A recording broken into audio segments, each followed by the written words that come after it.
to provide you with information and also provide you with an opportunity to ask questions and share your comments about the Lake Oroville spillways.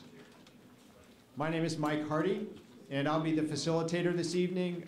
I want to let you know I'm not a DWR employee, but more importantly, I've been telling everyone in the other meetings I am not a technical expert.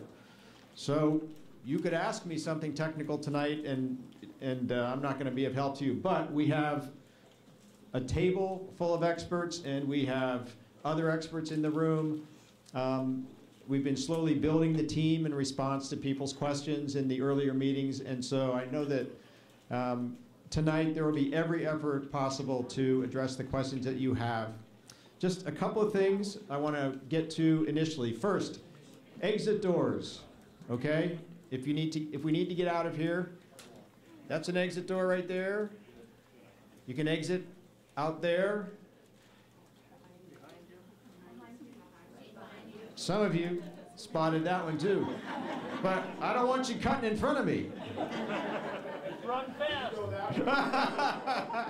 All right, so some of you may know this. The restrooms are straight down the hall, and the immediate ones are on the right. And then apparently those of you who know the building know there's even further down the hall other restrooms. So let's be sure if you need to use those facilities, you know where they are.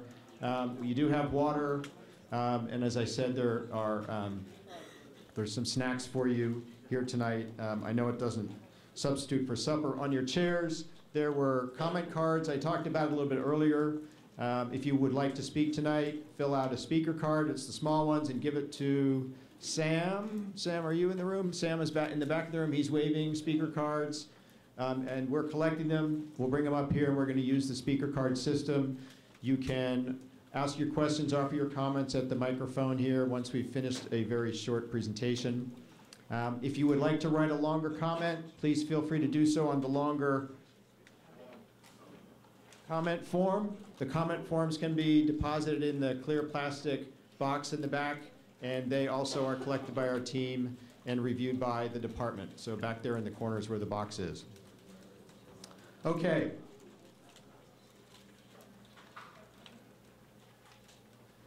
Today's meeting is about answering three big questions, and that's how it's organized. The first question is, what happened to the main and emergency spillways in February and March, and what was the response?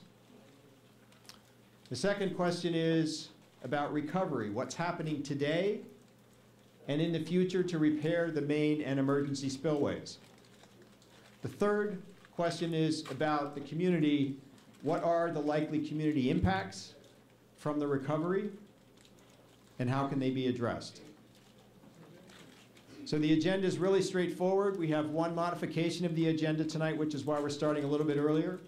But I'm going to introduce Cindy Messer, and she'll introduce her team. We'll get into the presentation, and then we'll cover the topics. There will be a PowerPoint presentation, some slides, mostly pictures with explanation, and then the bulk of the meeting is going to be about answering your questions and listening to the comments that you have. All right, so we're not going to spend 3 hours talking at you. Just a few meeting guidelines. If you'll be respectful of presenters and commenters, even if you disagree. If you follow the process that I just described for asking questions and making comments using the speaker cards, it really helps simplify things and also means people don't have to stand in line. If you'll honor time limits, and I'll talk about that in a while, we've asked people to respect a 3-minute time limit for questions and comments. And if you turn off or silence your cell phone so that they don't disrupt the conversations, I think we'll do just fine tonight. Okay, so I am going to now turn this part of the meeting over to Cindy Messer.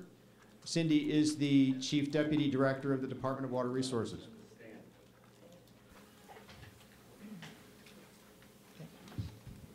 Okay, can everyone hear me okay?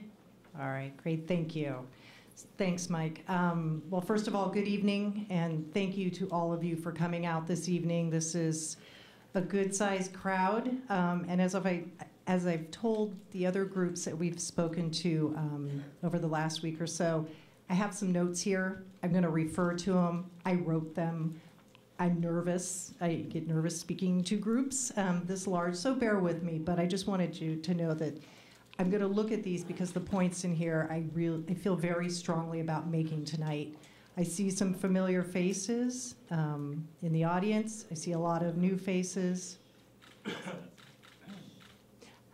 And so just bear with me because you'll hear some of the same points, but I think the idea is what I'm saying to you tonight is the points that are very important to me, and I want to make these points to the community so that we can move on together. So before I do that, I do want to introduce the rest of the DWR team sitting up here at the table. And I'm going to kind of just go down the line here, just tell you their names and give you kind of a quick idea of what they're doing in terms of the Oroville emergency response efforts, and then as we move into the recovery efforts. So right here towards closest to me is Jeannie Cuddle, and Jeannie is actually the head of our Division of Engineering. And what she's doing in terms of the Oroville efforts is she's heading up our recovery program and the recovery efforts. So that's Jeannie. And next to Jeannie is Erin Mellon, who is with the California Natural Resources Agency. And Erin is heading up our communications team. So I know a lot of you have had a chance to talk with Erin at some of the other meetings.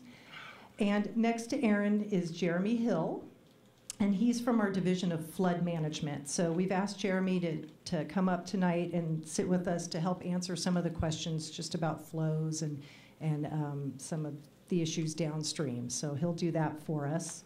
And then I think next to Jeremy is Eric. It's a little hard to see from here.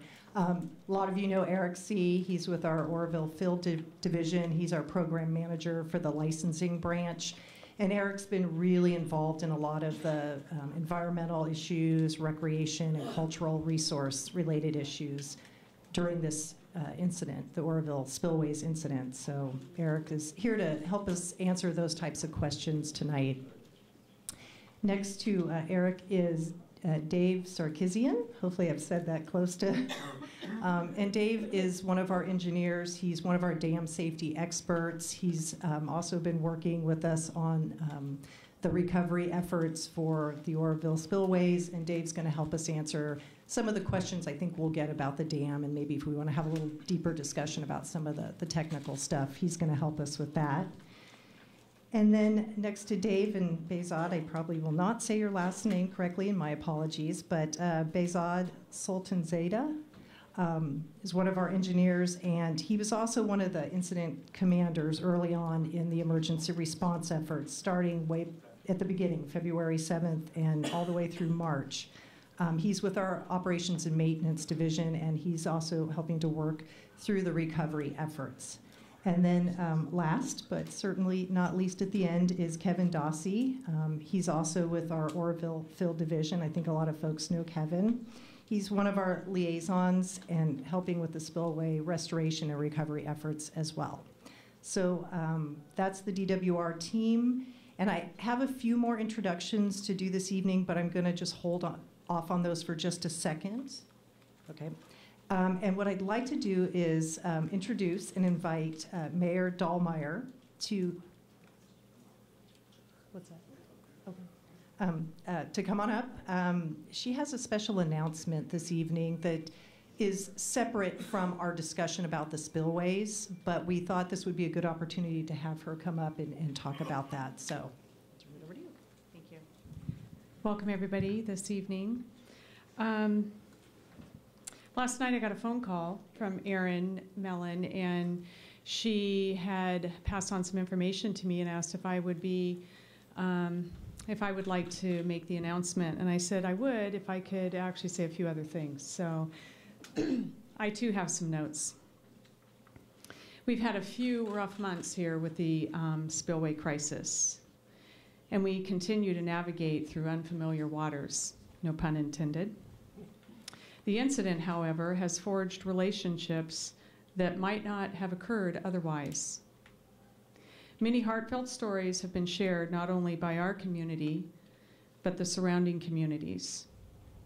But not just by the communities, they've also been shared by the DWR employees, the state parks and rec employees, fish hatchery employees, public safety employees, and the county and city employees.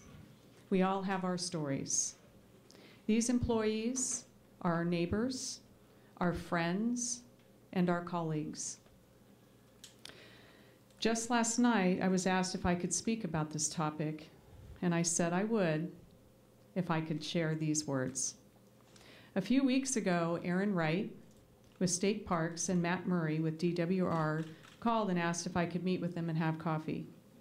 They voiced their concerns about the crisis in the recreation and then how it was going to affect this community this summer and after. They also approached Feather River Park District and the county and went to work trying to figure out ways to help fill the holes in our recreation. Many of the people that are working behind the scenes not only do their full-time job, but they're also working on ways to improve our situation that I would like to give credit to a few of them. They are our friends. DWR, Kevin Dossie, Matt Murray, and Rena Reyes, just to name a few. And many other local DWR employees have worked on this. This is their home. State Parks, Aaron Wright, Shawnee Rose, and many others that are working on alternative recreation solutions during this crisis. CAL FIRE, Russ Fowler, always promoting recreation. Their efforts in reaching out to their community, for feedback prompted high-level conversations with Acting Director Bill Croyle, Deputy Director Mark Anderson, and the state water contract officials for an early release of $3 million to the Supplemental Benefit Fund. The Supplemental Benefit Fund was established over 11 years ago as a separate agreement with settlement signatories and is no way connected to the spillway crisis. Our community has waited a long time for a new license to be issued. This $3 million will certainly help Oroville move forward with many of the plans that we initially had developed when we negotiated this settlement agreement more than 11 years ago. My hope is that we will continue to work together with DWR and state parks and the state water contractors to forge a better relationship moving forward and work together to make the state water project and Lake Oroville the legacy it was intended to be. Once again, I'd like to thank our friends and our neighbors and our colleagues for looking out for their community and our community. And thank you for negotiating an early release of $3 million to the Supplemental Benefit Fund.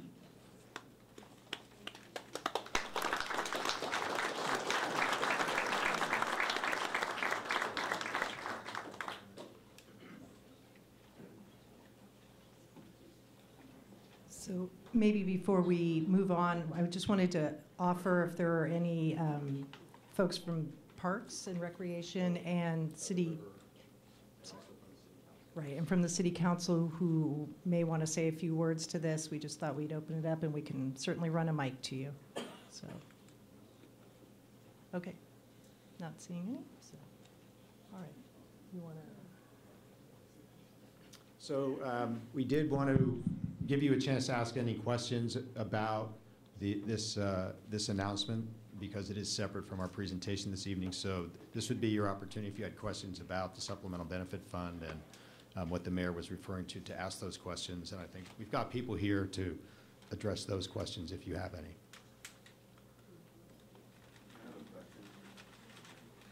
Yeah. Okay. You know who you are?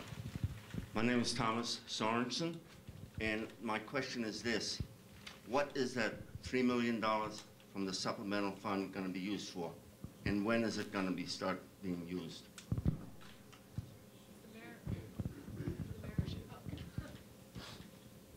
So the Supplemental Benefit Fund was a separate settlement agreement where they had over 50 signatories to it. So sorry. And it's not a decision that's made solely by the city or the Feather River Parks. There's an entity and a body that sits together, And we have some plans that have been developed, or there's a process that you go through if you have a project that fits within the criteria of the Supplemental Benefit Fund criteria. So this information is really available online at City Hall or Feather River Parks District, and you can certainly call after this. But we have regularly scheduled meetings, and you can find that online. I can't remember when the next one is, but it's coming up. Wouldn't it be easy just to give us an answer in here? There, Question? well, it's not that easy. It's actually a very complicated piece of paperwork and document, but there are meetings that you can attend.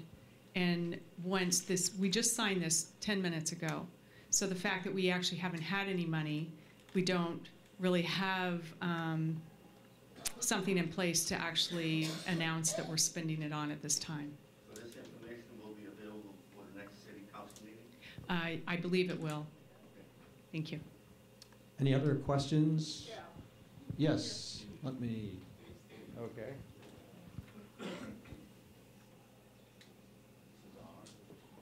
We on? Yeah, here we go. Okay, I'm Helen Dennis, and the mayor knows me quite well. I'm here to say 11 years, that's great. But the dam's been here a hell of a lot longer than that, excuse my language. And we haven't gotten what's our due right all along. So where's all that money that DWR was going to give us? This is just like, you know, a little bit of paste over a tiny little hole in a great big balloon of things that hasn't happened, that we've been promised and hasn't happened ever. I mean, you're piddling out just a little tiny drop here and there. And sure, this sounds like a lot of money, but in the whole realm of what's happened in this community for all these years since the 60s, where's all that money? I'm not going to say, hey, great, you did a wonderful job for 11 years. I want what's due us for all these years.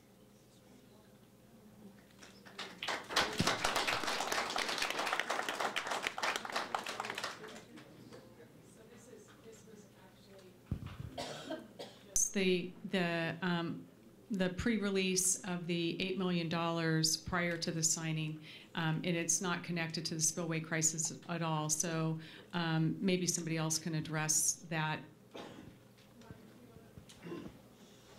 I don't know that that's really an SBF question. So thank you. Is there any other questions about SBF? Once again, you can find the information on the city website. We do have regularly scheduled meetings quarterly, and once the money gets initially accepted into the SBF, as an SBF body, we make a decision on how this will be available for the future. So you can ask the questions after you visit the website, or call City Hall or the Feather River Park District. Okay, sounds like, yes, ma'am. Ms. Mayor, I'm sure you can't answer the question, but I'm certain Cindy can. Okay. I said that our mayor may not be able to answer that question because it is a DWR question. Where's the money? Cindy.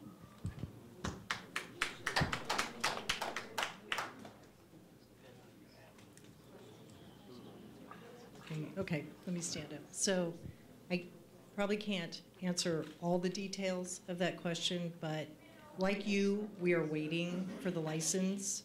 And right now, the FERC doesn't have their full board of commissioners to vote on it. I know there are a lot of other things that have delayed it. Is it the only thing? You guys had this since the 60s. That's where the money goes. It wasn't spent here. And I'm sorry, I don't have the history of that myself, so Maybe you'd like to find it. I should do that. I agree. Mhm. So any other questions about the SBF this evening? It sounds like at least the start of a conversation in the community. So if we can move to the next part of the primary focus for the agenda, I wanted to invite Cindy to initiate the conversation about the spillways. Yeah. Okay, so there's a couple of other folks in the room that I would like to acknowledge and introduce and have them say a few words if they'd like to do that. And the Sheriff Honey, would be one of those. Yes, absolutely.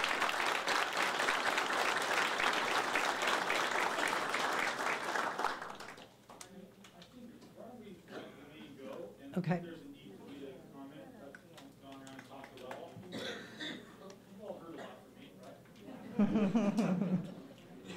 Great, we appreciate you being here and helping with some questions. Okay. I would also like to welcome Senator Nielsen and thank him for being here tonight.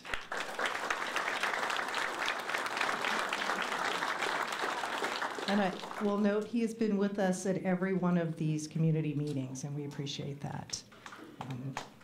So, I don't think Assembly Member Gallagher is here yet, but he too has been with us through many of these meetings. I know Braden of his staff is representing him this evening. So I wanted to acknowledge, I know he and his wife had twins, I believe, over this last weekend. So I think he's got an excuse to not be here tonight. I'm sure things are very busy for him, but we wanted to say thank you. And then we have a few other elected officials that I wanted to acknowledge. We had a chance to speak with some of them before the meeting started tonight, and I think they're staying for the meeting, and I just wanted to acknowledge that. Let's see, Gary Bradford, and I see him sitting back towards the back there. He's on the Board of Supervisors for Yuba County. It was great to chat with him ahead of the meeting. And then we have some of your city council members here as well. Art Hatley, I don't know if Art's still here, but we had a really good chat, again, ahead of the meeting tonight. Jack Berry is also with us this evening, I believe. And I'm sorry, there's so many faces out here. I'm having a hard time finding folks. The mayor obviously is here, and the vice mayor, Janet Goodson, was also had a chance to stop by and talk with us earlier this evening. And I think, make sure I get everybody here. And I also wanted to acknowledge Mike Ramsey, who also has been with us. Oh, here he is, over here in the corner. So, from the district attorney's office. Glad you could be with us again this evening. Yeah. So, Senator, I know I kind of went through that long list, but I did want to offer you an opportunity if you would like to say a few words before I keep going on here. Folks, I'm going to be like Sheriff Honey. I'm here, and Congressman LaMalfa is, I believe, probably flying back here from Washington, D.C. Wow. He can't be here. James is tending to family needs tonight. Here you go. I'm going to give you one that has a red light on. Okay. There we go. Hey. Glad to be here with you. I can blow it out here pretty loud. Close to the speaker. And I do not have a lot to say yet. I just go along with Sheriff Honey. We're here. We'll listen and talk and visit with you through the evening. I know that James is with his family, and that's where he should be. He did do his duty in the Capitol for you today, I'll assure you of that. And I believe that Congressman LaMalfa probably is on his way flying back here to California. So that's why he's not here. But he's had staff at all these meetings as well, and we debrief regularly. So I'm happy to be here listening and be available to you for whatever questions you may have for me, and I think I can adequately speak for James and Doug.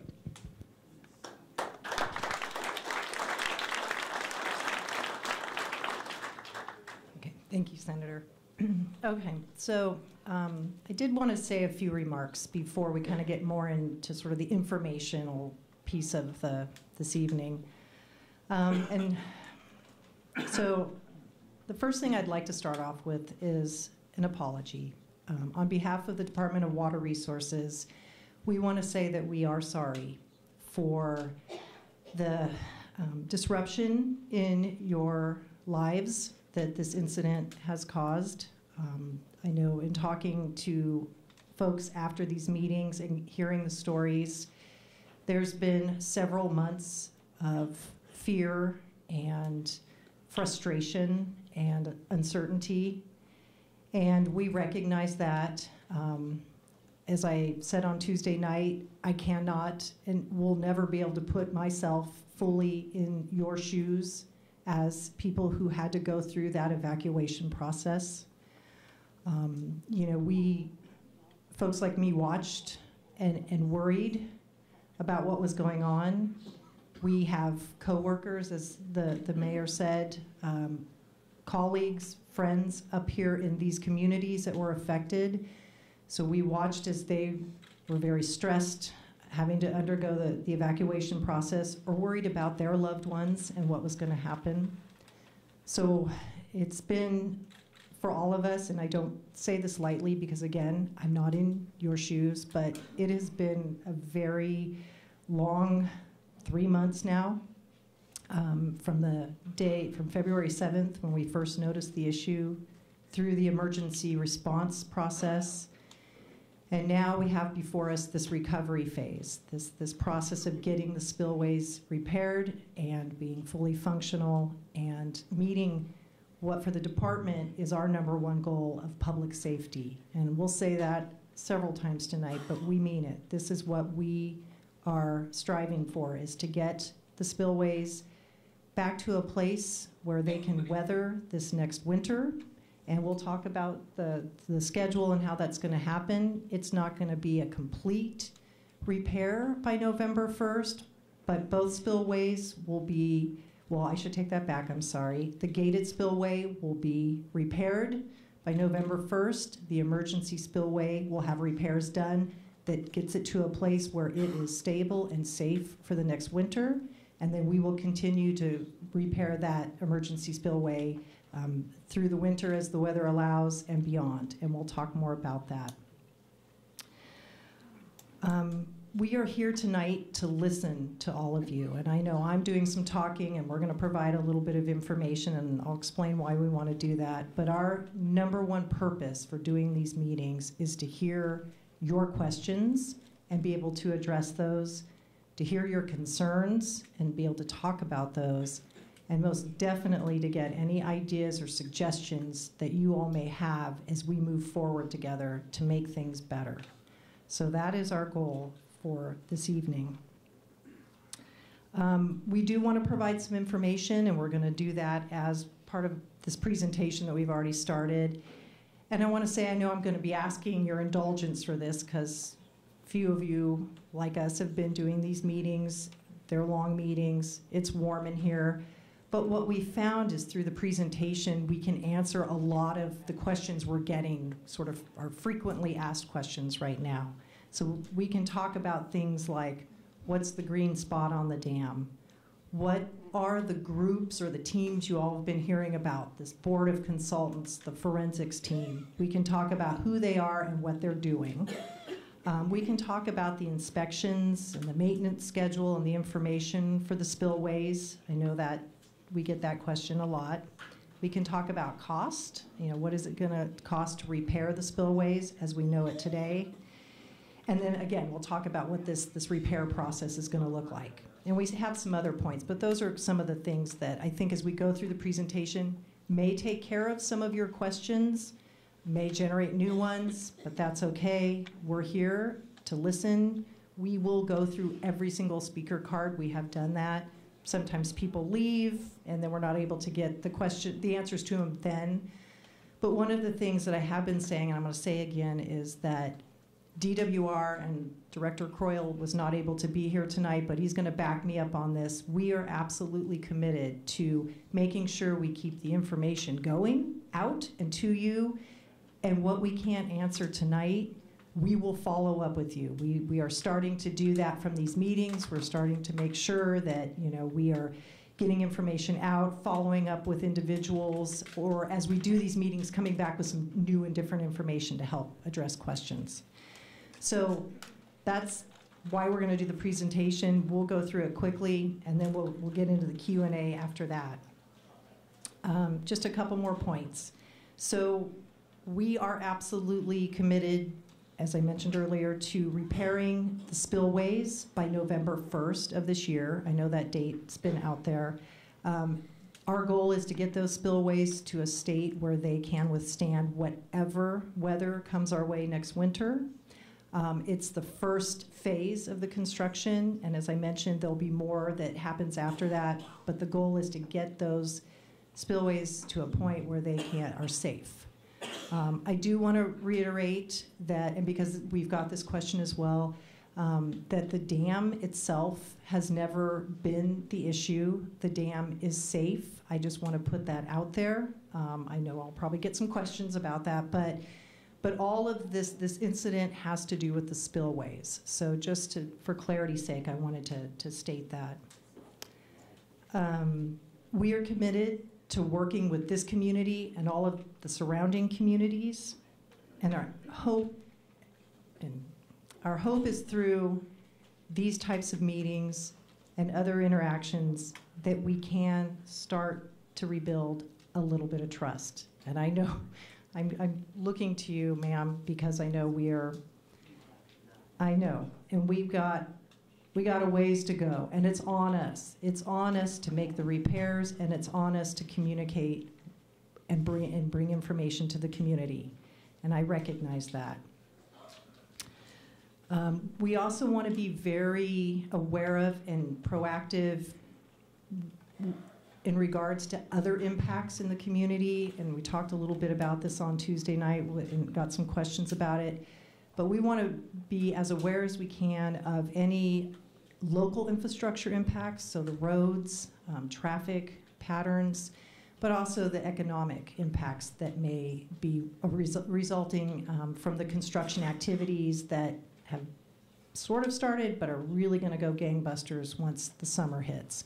So, let's talk about recreation, let's talk about the local economy, and our goal is to help minimize those impacts where we can. But I think I know we had an information booth out there, and what we're hoping to do is to make sure to get feedback from you all where there might be those types of impacts we should be aware of, so we can start to figure out how to troubleshoot through those and discuss them and resolve them. And then lastly, I probably have said this, but I want to say it again, we're going to have more of these types of meetings. This is just the first round. I think our vision is to come back when we've got more progress and do these on kind of a regular basis, so we can come back and say, hey, remember the picture we showed you in May of the spillway? Now, 2 months later, if it's even that long, here's where we're at now. Here's the latest picture. Let us talk to you about the progress we've made. Let us tell you how we're doing with the repairs, and get the feedback from you on how we're doing with communications and any questions you might have at that point. So our goal is to do these kind of meetings and to use a lot of different venues to get information out. I know it's easy to say in this age, we're going to post it on the website or we're going to email it to you. We are going to do that, but we're also looking at other ways to get information out, working and talking to some of the local elected officials about opportunities to maybe, can we post things on the local sites? Can we put flyers out? Are there just different ways for us to get the word out? So we would certainly welcome that kind of feedback from you all as well. So I think the last thing I'm going to say is, again, please come forth with your questions. People haven't been shy up until now. We're really very happy to try and answer them. If there are things we can't give you a full response on tonight, we will follow up, and I just want to reiterate that because we are committed to that. And there may be some questions that we need to go do a little more homework, a little research on, and then come back to you, but we will. So I think with that, I'm going to turn things over to Jeannie, and she's going to give you the information out of the PowerPoint. So thank you.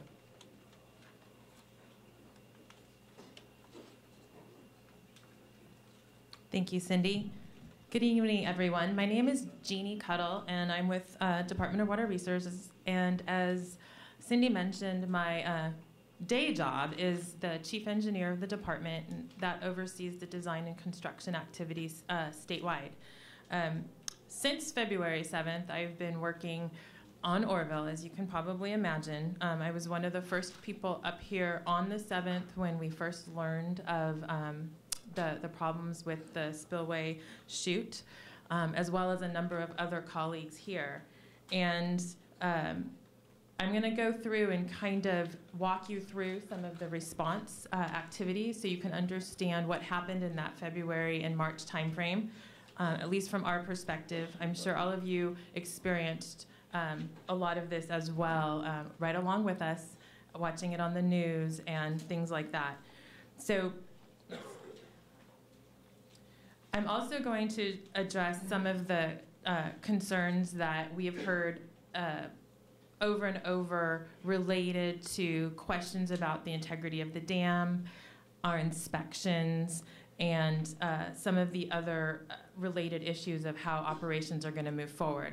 And so hopefully that will help address a lot of the questions that are kind of consistent among the community so that we can get those out and make sure that we get those answered as coherently as possible.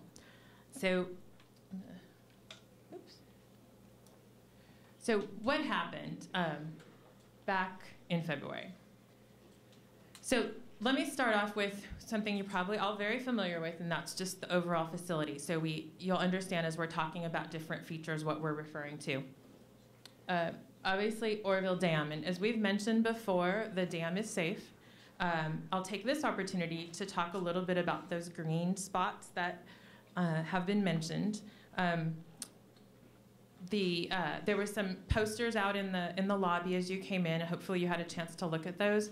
There's some pre-construction pictures, and those pictures indicate that even prior to water being behind the dam, there were still those green spots. We believe that they are a pervious layer and it's absorbing precipitation, and that's what causes when it dries up, they go away. I spoke to Mr. Antonetti a little earlier, and he's raised some issues, and we're going to take those back and look at those as well. But with all of the people that are reviewing and looking at the safety of the dam, this has always been a non-issue. We do continue to monitor it and watch it to make sure nothing changes. But again, the green spots are normal and part of a normal dam for an earthen structure. And seepage through dams is very normal. In the grand scheme of a dam the size of Oroville, the seepage through the dam, not at the green spots, but through the galleries, is well below average and well within the normal range. The infamous gated spillway, this is the one that received damage right around here on February 7th. The emergency spillway, this is the one that had previously never been used. We have the transmission lines, which go down to the Hyatt power plant, which is at the base of the dam. And then the diversion pool and tail race is along here. And there were some issues associated with that we'll go through and explain as well. So this is what it looked like about midday on February 7th. And DWR, we sent some of our engineers up in a helicopter into Sacramento, and once we shut off the water on February 7th, at the time the panel popped, we were flowing around 55,000 CFS. And as you can see, the damage was pretty extensive, just with a short period of time. The spillway is a very large structure. And so although this looks reasonably small, we can attest that it's a very large, it was a very large hole. So one of the questions that's been asked is, well, why didn't you just fix it? So for a little bit of frame of reference, it's quite a bit based on this picture. It's a pretty significant distance from the top where the access roads are down to this area. And the size of this hole, just for frame of reference, is we did just kind of rough math. As you walk out and you see the gymnasium, it's about that size of a hole. And so it's at least a couple times larger than this room. And there was just no way we would be able to fix that, because not only did this happen at the time it did, but we were anticipating one of the largest storms coming into the system, and that was going to hit on Friday. So as we mentioned, and as of now, 2016-17 weather year is officially the wettest year on record in the 100-plus year history that we've been keeping those records. So it surpassed 97, it surpassed 86, it's now surpassed 82 and 83, which held the record up until a couple of weeks ago. So we were getting huge, significant atmospheric rivers all along the West Coast. As you know, there was flooding throughout the state in January and into February, and this big storm started coming in February. So part of our challenge was balancing the risks. We have the power lines that feed Hyatt Power Plant, which is how water is dispersed from the reservoir under normal operations. We had a gaping hole in our standard gated spillway. We had water backing up into our plant, and we had issues that on the emergency spillway as well. So we were balancing risk and trying to make sure we were making decisions, again, to keep the public safe. Again, this is the hydrograph that shows what the flow is coming in, and you can see how high those numbers are. So as you know, on Saturday morning of the 11th, I think it would have been, water started flowing over, I guess maybe the 12th. It started flowing over that emergency spillway. And that's the first time that that has happened in the dam's history. This is what the flow looked like also coming through that flood control outlet. So again, we couldn't fix it. So we knew we were gonna sustain damage coming down just because we needed to continue to release water from the reservoir. You'll also notice down at the bottom, we started to get a very large debris pile from all of the eroded material, and that had ended up causing some problems with our Hyatt Power Plant. So after the flow over the emergency spillway and the concerns with the erosion immediately downstream, now we anticipated a lot of the topsoil and potentially trees being washed away when the emergency spillway was used. So there was a concerted effort to remove a lot of that debris early on. So that was what the contractors were doing the 8th, the 9th, and the 10th, and the 11th, anticipating coming over. But what we didn't anticipate was that the rock in front of the emergency spillway would have such, would cut so quickly. And that was the decision that I think folks weighed into, and with the sheriff and the monitoring that was going on 24/7, which was done in conjunction, where the decision was made in consultation with the sheriff for him to order the evacuation. So here's the evacuation. Here are some of the inundation areas, and you all experienced this. I was in Sacramento, so I didn't experience it firsthand, but I know working in the operations center, we were assisting with trying to get all of the resources we could, the helicopters, the super sacks, sand and gravel up here to assist to make sure that we kept everybody as safe as possible. I want to commend the sheriff for doing an amazing job, at least from the perspective I've heard from a lot of individuals in conducting a very safe and effective evacuation. And that's really important, and you guys are really lucky to have someone that cares so much.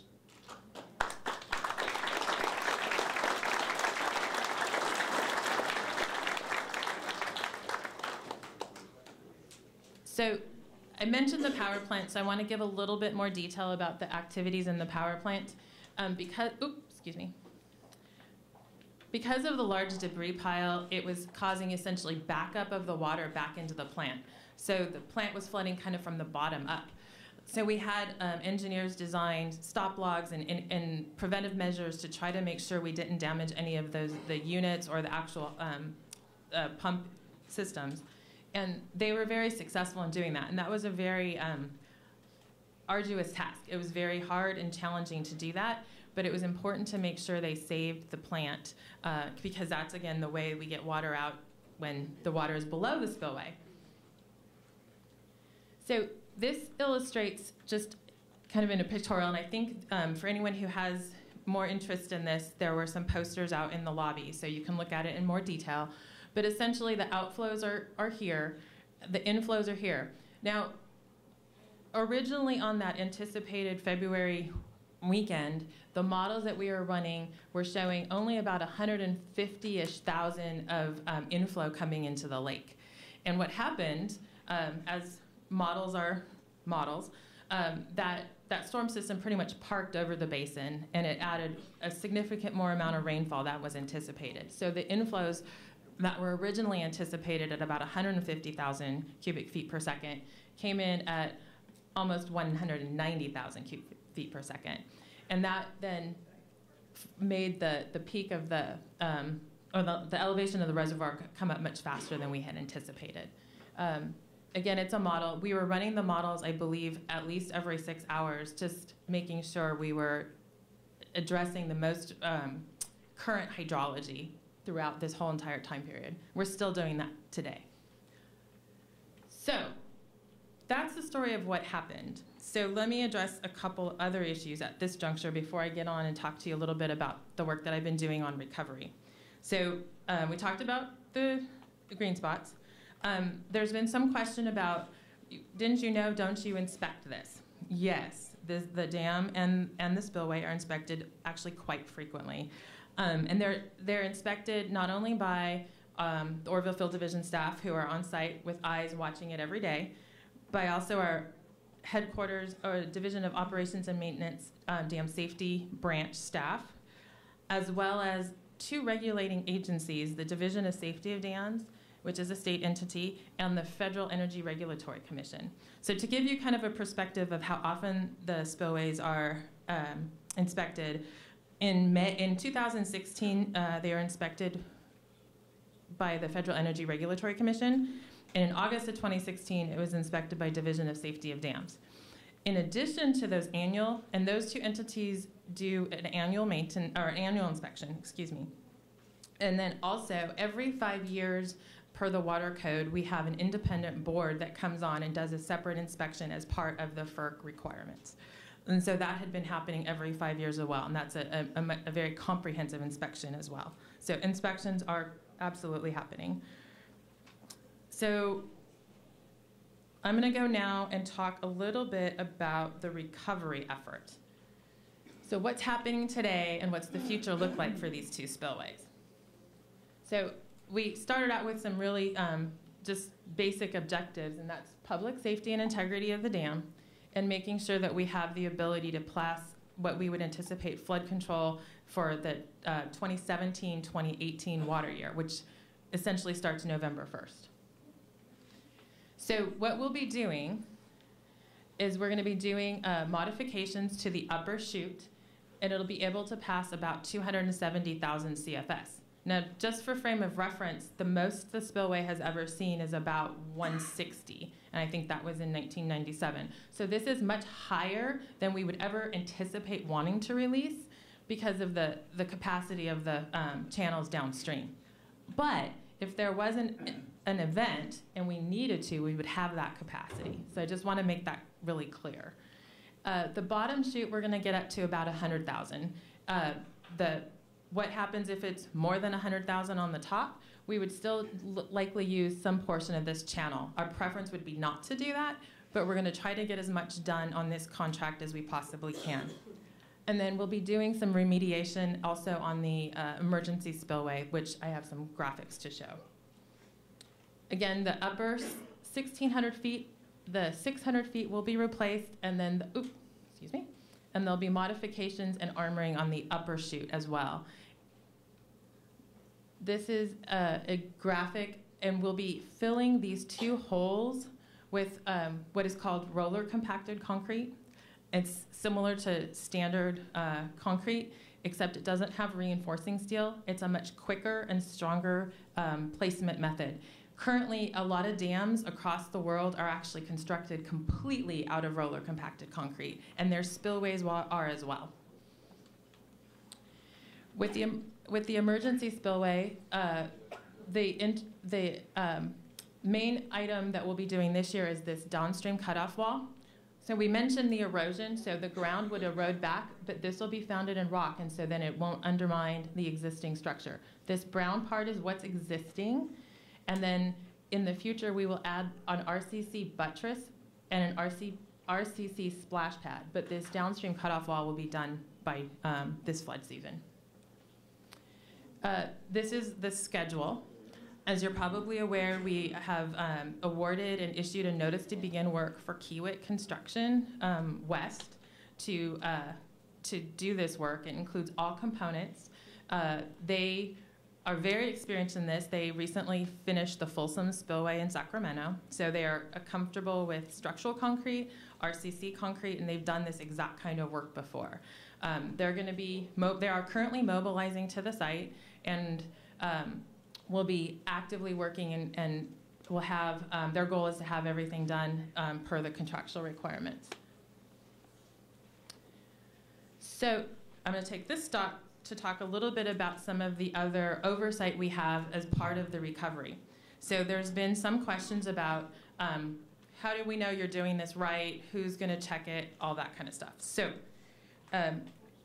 first of all, we have a department team that includes consultants, world-renowned consultants from all over that are all working very, very actively on the design and have since early February. We also have a board of consultants. So the board of consultants is a team right now of 3. We're going to add 2 more members, and they are independent consultants that have, I think amongst them, well over 150 years of dam experience. And they are overseen also by the Division of Safety of Dams and the Federal Energy Regulatory Commission, and are providing input and guidance to us on our design. So we're running everything through them. We also have a separate team that is looking at what happened, and that's what we're calling our forensics team. And that forensics team was put together with help from 2 national dam safety organizations. So they weren't necessarily selected by us, but they were selected by an independent party to actually come in and go through our records and try to assess how this whole incident happened and what caused that failure on February 7th. And so there have been some questions, I know, about the transparency and the releasing of those documents. And as many of you know, we've been classifying them as critical energy information, infrastructure information. And with that, I'm going to ask Aaron to address some of the CEII issues and some of the results of the forensics team. Thanks very much, Jeannie. So yeah, as Jeannie was saying, there's the board of consultants who... Hello? Is that better? Sorry. So the Board of Consultants are independent experts. They were approved by the Federal Energy Regulatory Commission. So as Jeannie said, they are tasked with reviewing our recovery and our construction work to make sure that, to provide guidance and their expertise. So far, they've produced 4 memos, which are on the DWR Spillways website. There is some information, as Jeannie said, in those memos that is considered confidential, the critical energy infrastructure information, CEII for short. As it's been mentioned many times tonight, and it will continue to be mentioned, public safety is our number one goal in this project moving forward, and has always been. Since September 11th, nationally and internationally, the dam community has increased safety measures around dams. For that reason, we have to redact information that, if it gets into the wrong hands, could cause risk to the dam and therefore to you. So it's a little bit of information about them. Those 4 memos are up on the DWR website. Then there's the forensics team, again, a separate entity, completely independent, picked by the 2 national dam safety organizations. And these are the folks who are tasked with figuring out what actually went wrong, what caused the failure. They're reviewing a lot of material, including getting onto the actual spillway, digging into the ground to see what the geology is. I mean, they're internationally renowned scientists and engineers and dam experts. Today, they had a call with DWR, the Department of Water Resources, the Federal Energy Regulatory Commission, FERC, as well as the Board of Consultants that I previously spoke about. On this call, they shared their initial conjectures as to the potential failure modes, potential causes of the failure. And these are their initial findings. The reason that we want to get that information from this group of people is we don't want to make the same mistake. We want to, as they're finding out that maybe it was this, maybe it was that, we want to make sure that our design process takes that into account in the recovery so that we don't design the same problem. We are waiting on the forensics team to write up a memo basically outlining what they discussed on this phone call and what those preliminary findings are. And once we receive it, we are going to put it immediately online, again, on the DWR website. If there is any of that CEII confidential information, we will, of course, have to redact it again for safety concerns. We are hoping and expecting that that memo won't have any of that, and you can see the full memo as written by the forensics team. They are still a few months away from their full report, their final decision to be able to say exactly what caused this, or what, if there's more than one reason. But once they get to that point, those findings will be also made public. So thanks very much. Okay. So I'm also now going to talk a little bit about what the future looks like with the lake and operations, because I know that's another frequently asked question. So as you may be aware, the spillway is now is not running as of May 1st. And the plan right now is we're utilizing this time frame where there's no water coming down the spillway to do some additional exploration on the upper chute to get some depths of concrete that'll help influence our design, as well as some other work in and around and laying the slopes back. The anticipated time frame is that we'll be turning the spillway back on for what we believe to be the last time, sometime next week, somewhere between May 9th and May 13th. And again, this is all based on hydrology inflows, looking at the lake coming in, and water outflows coming from Hyatt and potentially the river valve. So the plan then would be to keep the spillway on starting next week for about another week to 10 days, with the goal of closing the spillway. We're calling it a soft closure, somewhere around the 23rd of May. And based on the model runs, the snow melt, the predicted hydrology, looking at the weather patterns for the next 10 days, which we have a pretty good idea now with our weather forecasting, that would likely be the last time the spillway would be used this season. So then the contractor Kiewit would get in and start doing some work in the lower chute. And then once we have a better idea of the any changes in hydrology, the likelihood is that the spillway will not be needed again until hopefully way late next year. So that's the plan moving forward. It's likely that spillway will run again somewhere in the 30,000 CFS range, and again for that week to 10 days between the 9th and the 23rd. So community topics. What are you guys going to see, and how is this going to impact your daily lives as you move forward? So we have a number of task forces, and people have been up working with many parts of your community and looking at the roads, in repairing roads that have been damaged due to all of the construction that was done during the response activities, as well as looking at how we might impact it for the roads for the construction moving forward. It's going to be hustling and bustling up there. We also have a communications plan. These community meetings are part of that communication plan, as are meetings with local officials and better outreach through our website, so you have access to things like Aaron mentioned, the forensic team report and the Board of Consultants report, so you can see the work that we're actually doing.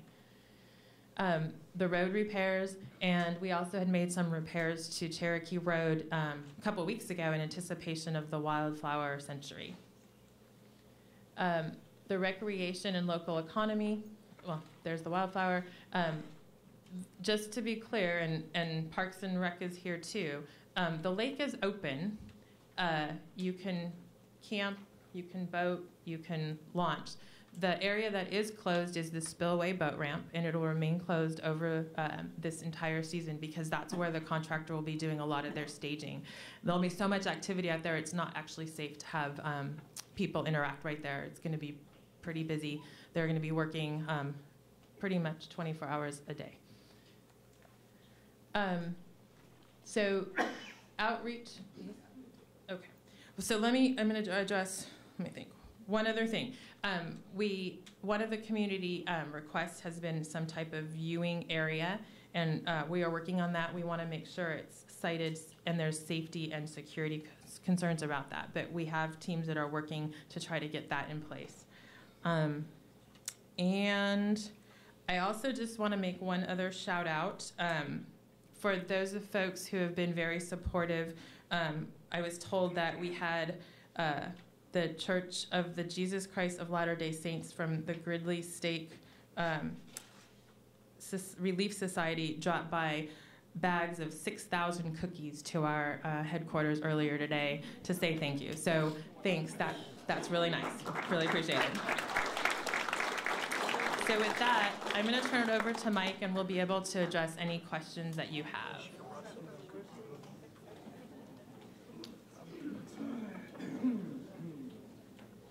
Okay. Are we on here? Am I on? Yeah, I'm good. So just a couple of things, and then we're going to get to the Q&A. These are just some of the ways that we're trying to build up our outreach and engagement. The key message for you is if you have other ideas, suggestions for the department about how to get information out, how to make it understandable, please let the department know. And I've got a slide here coming up that lists multiple ways to follow up with the department. If all else fails, and you can find your way to Oroville Field Division, you can find people there, but there are going to be people from DWR everywhere, and please make the effort, because if we can do a better job about getting the information you're looking for to you, it's going to really be a positive, I think, for everyone, including not just the department, but for the community. So that's the commitment, and we'll be doing a number of other things down the road. Okay, so how to comment, I've talked a little bit about this. We're really interested in what you'd like to, anything you'd like to know about the recovery effort. If you have questions about the response, please feel free to ask those. If you have particular issues or concerns about the recovery effort, whether it's about roads, safety,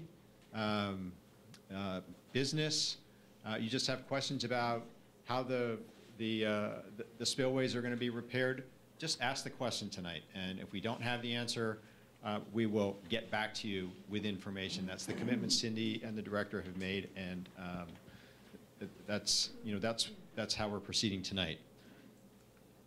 Okay, I talked a little bit about how to make a comment. We do have our initial list of comment cards, so I'm going to be running through the comment cards and calling out names. I'll call out 2 names. The first person is welcome to come up to this microphone here to either ask a question or make your comment. And then I'll give the second name, and you'll know that you're up next. You don't have to stand in the aisle. We really want to give people a chance to stay off their feet if they'd like to. I will ask you to see if you can honor the 3-minute limit. I know you've got a lot on your minds. We have a lot of people here, so we're going to fit everyone in. I will say that we're scheduled till 8:30, but we'll stay as long as we need to. As long as you have comments, as long as you have questions, we'll stay and we'll answer those questions to the best of the department's ability. And I'll also do my best if it looks like you're running over your 3 minutes to see if we can't get to a closure so we can get an answer. All right, this is something that we'll keep up. How to contact DWR. We have many ways to contact DWR or to look at information that the department is trying to make available. You can actually look at video on YouTube. There is a department channel. Thank you for coming. Yeah, let's get that out of the way here. You sure? Let's. Okay.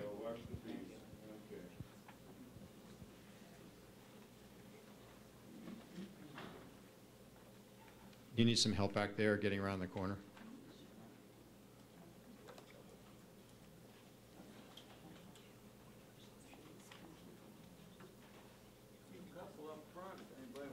Okay. All right. So if you just want to repeat this, there's a DWR Facebook page. And these meetings have in the past been streamed live on Facebook, so that's one source of potential information. YouTube, there is the URL for the YouTube channel. If you use Twitter, if you don't worry about it. We're really trying to use all forms of communication. There are news advisories coming out. We're building an email list so that we can just distribute email to people who give us, are willing to give the department their email address. And if there are other ways to get information out at libraries, we're exploring how to do that effectively. Newspapers, any way that works. So I'm hoping that we can continue to extend this list. And of course, there is an 800 number up there that is set up just for the spillways, and also a dedicated email address. So that's a start, but it's certainly not the end. All right. Questions and comments?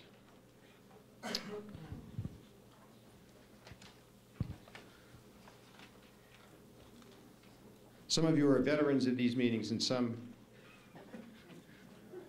are less veteran.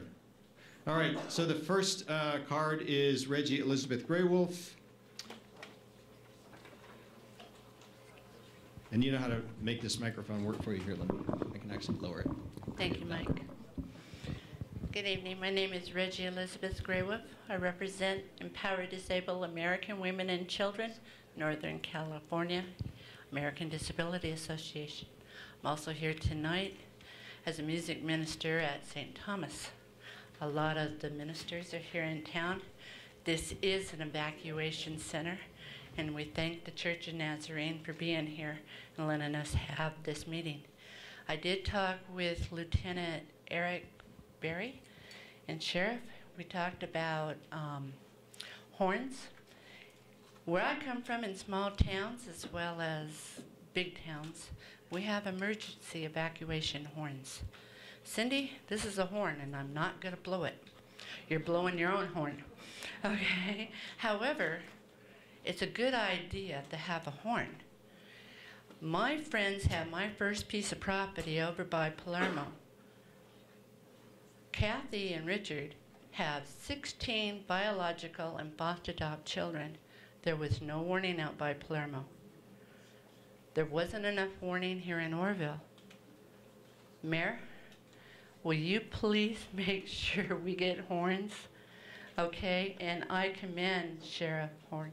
Okay, I commend our first responders. I am a first responder. And if you knew my service dog, Border, you would know she did not have my nitroglycerin with me at the time. And I'm really tired of the nitroglycerin. I don't know about you, but when I take nitroglycerin, it gives me the worst headaches. I have a heart condition, a broken neck that's never been healed, but they said they were sorry, a broken back that can't be fixed, and I grow the best arthritis. And I can go down in a heartbeat. And I'm still a first responder. And I am on the radio, but I wasn't listening to the radio, even though on Facebook and the radio I had posted 2 days before the spillway incident on February 10th that right behind the municipal auditorium there was a dead horse floating by along with a crushed building. And to pack our bags, get ready, and leave. So please, Cindy, I'll give you the horn to give to our mayor. And please make sure your damn spillway has a horn.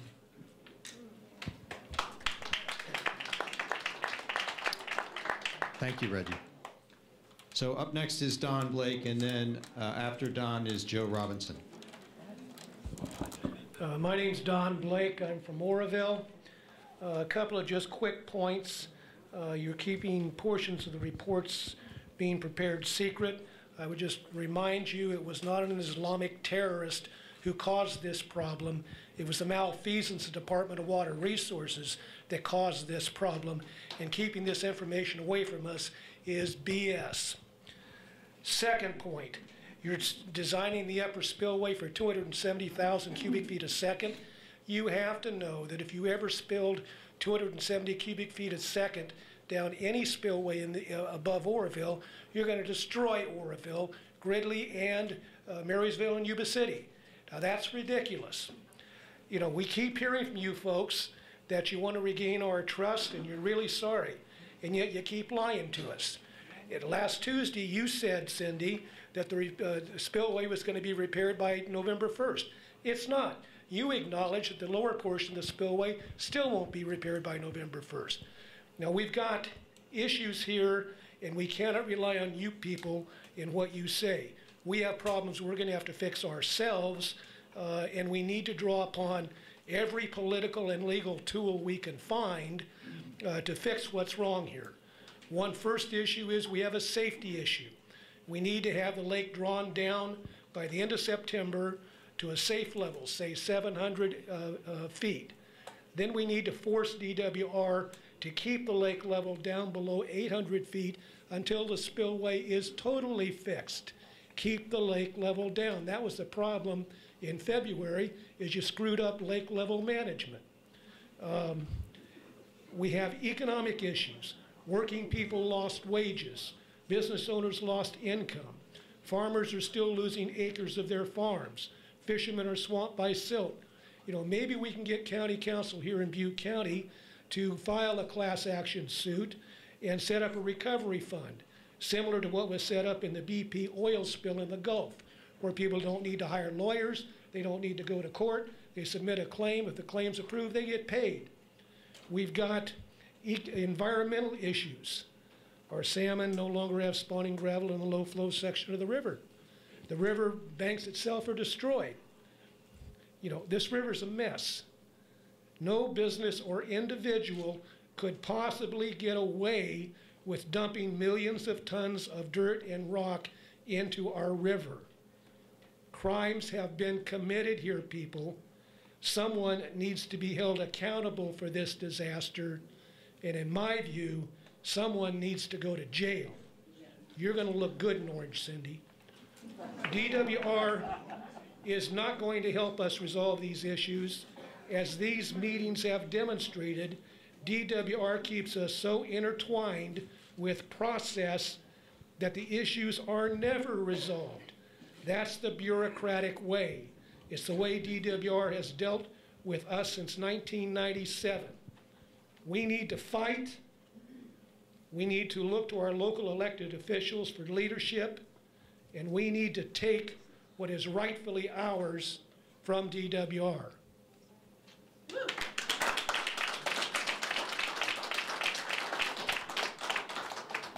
So, did anyone hear a specific question you wanted to respond to in Don's comments?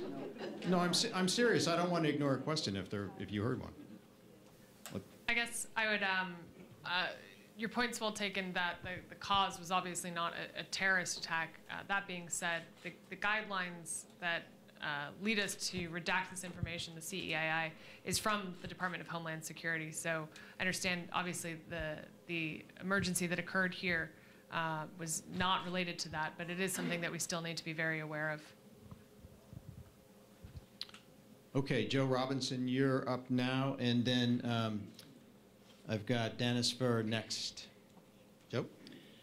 Well, it's my opinion that a lot of this was avoidable, and I got to agree with him. Let me raise this up for you. I got to agree with him that if the lake levels were kept lower, there wouldn't be such an emergency catastrophe panic day when we had some major inflow. And you've got, your lake holds 2.8 million acre feet. There's damn near that much snow sitting there right now as we speak, and it's 90 degrees, and the gates are closed, guys.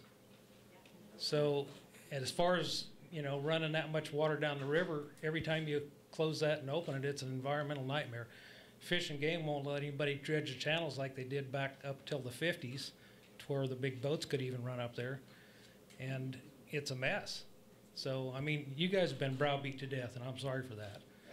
But, you know, things need to change. If you're all about safety, you can't let that lake fill up and then run over the top. There's no way, and it shouldn't be kept like that at all. I mean, all you got to do is make room for the snowpack. If you need to send water south, which, you know, the old people, me included, are maybe against, but it is what it is, then their reservoirs are full. Croyle said that 2 weeks ago. So why is it even being held? And one more little bit. There's thousands of people in this valley bought flood insurance this year to $500 a copy. And the only reason they did that is because the lake was in trouble. If it would have been lower and that wouldn't have had the problem, then there'd have been a lot of money not spent just for that reason.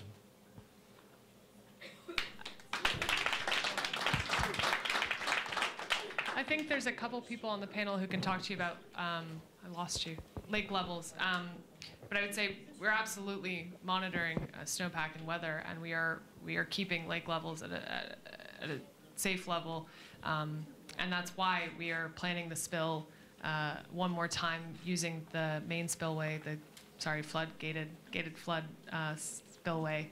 And that's also why we're using Hyatt Power Plant to release some of that water. But I think Behzad can maybe get into a bit more detail. Yeah, my name is Behzad Sultanzadeh. I was a part of the incident command from February 7th till the end of March.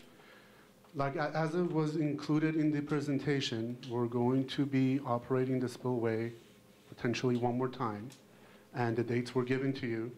Those dates were sometime in middle of May, and then by the end of May, we're going to shut the spillway gates again. That would allow us to pass through some of the snow melt that is packed up there through the system. At the same time, when we close the gates during that time, it would allow Jeannie's group to go ahead and start the recovery process and go and start the construction project to give them enough time to do a good job and repair the gated spillway so that we are ready for November 1st. We are very confident that with the Hyatt Powerhouse, with the maintenance that we're doing on them, and we have been doing on that, to manage the lake levels in a safe level.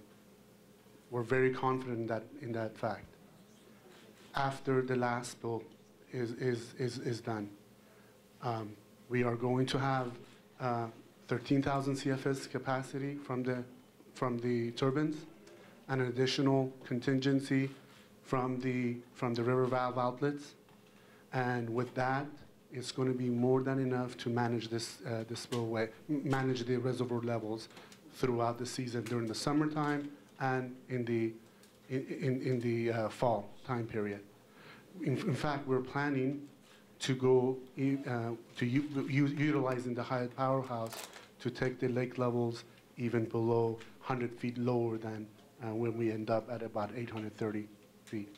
So I think that should mitigate some of the concerns that you have. We are very confident that we're going to be able to take the lake levels down to a safe level that you have been talking about during the last community. The other issue that was brought up earlier during the response, as far as why we allowed the lake level goes up to a level that it was, before the event occurred, we did have a 750,000 acre feet of flood storage available. We did have that. If it wasn't because of the failure of the gated spillway, we would have been able to safely keep those levels and then bring and manage the reservoir. It was because of the damage that we weren't able to do that. Use the speaker cards, but please fill out a speaker form if you want one. I've got empty cards here. Do you want to do that? Stand up so we can see them when they're talking. Sure, we can do that. Okay, so you're up next, Dennis, is that right? Yes. All right, and then after you, Helen, I think you're going to have a comment for Chris Connell next. Yeah. I basically just have a comment here. By the way, my name is Dennis Furr, and I've lived in Oroville for 15 years. There's been a lot of talk about transparency and trust, and a lot of the citizens of this community don't believe.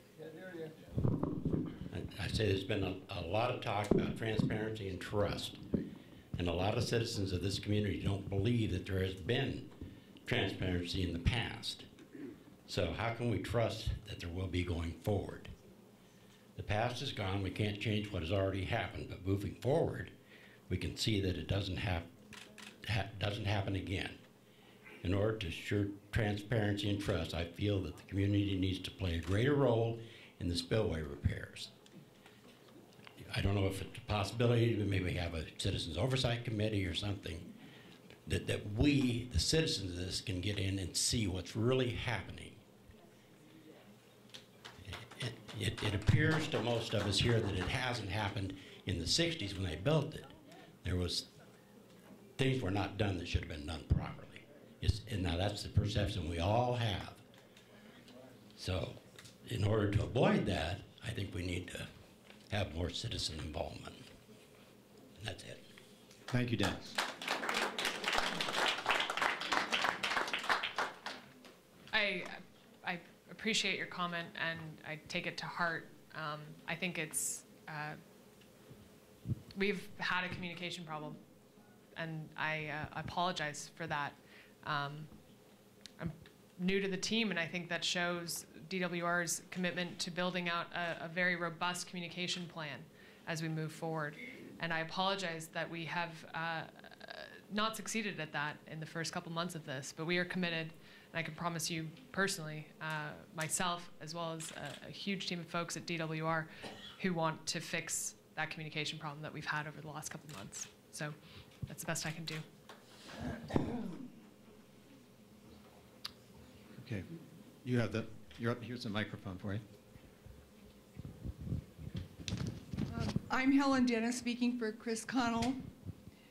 As an individual, I do not trust DWR. Why can't we have a maximum of 3 people doing the filming and asking questions that will be released in its entirety? That way, we as a community feel like we are hearing the truth.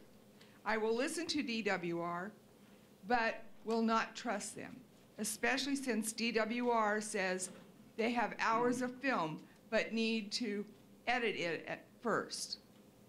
How long will that take? Why is it that they don't let us decide what is worth viewing and hearing? Do not continue doing everything behind closed doors. We want that viewing platform yesterday, not next year. We need, number 1, topographic maps of flood zones, both on paper and on the internet. We want straight answers, not evasive answers saying, well, we'll have to look into that or whatever. If you're here as an expert, you should be able to give us those answers. Evacuation maps need to be posted throughout our town, and we need someone from our community familiar with YouTube posting and Facebook to do the filming and photographing and to go to public domain web sites. And we don't need any more redacking, because guess what? That only makes us wonder, is it going to be 50 years before we find out what really is going on and then still find out there's redacking?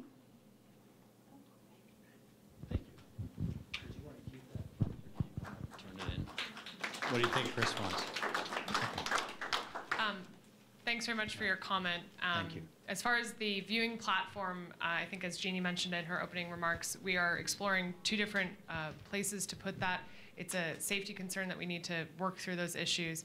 In the meantime, we are actually partnering with the folks who run the visitor center, and I know Aaron over here from Parks is actively working on getting a camera set up at the dam, that feed will have a live transmission straight to the visitor center, so you can go in. I think you said you want a 200-inch TV or something insane, maybe 50-inch. I don't know.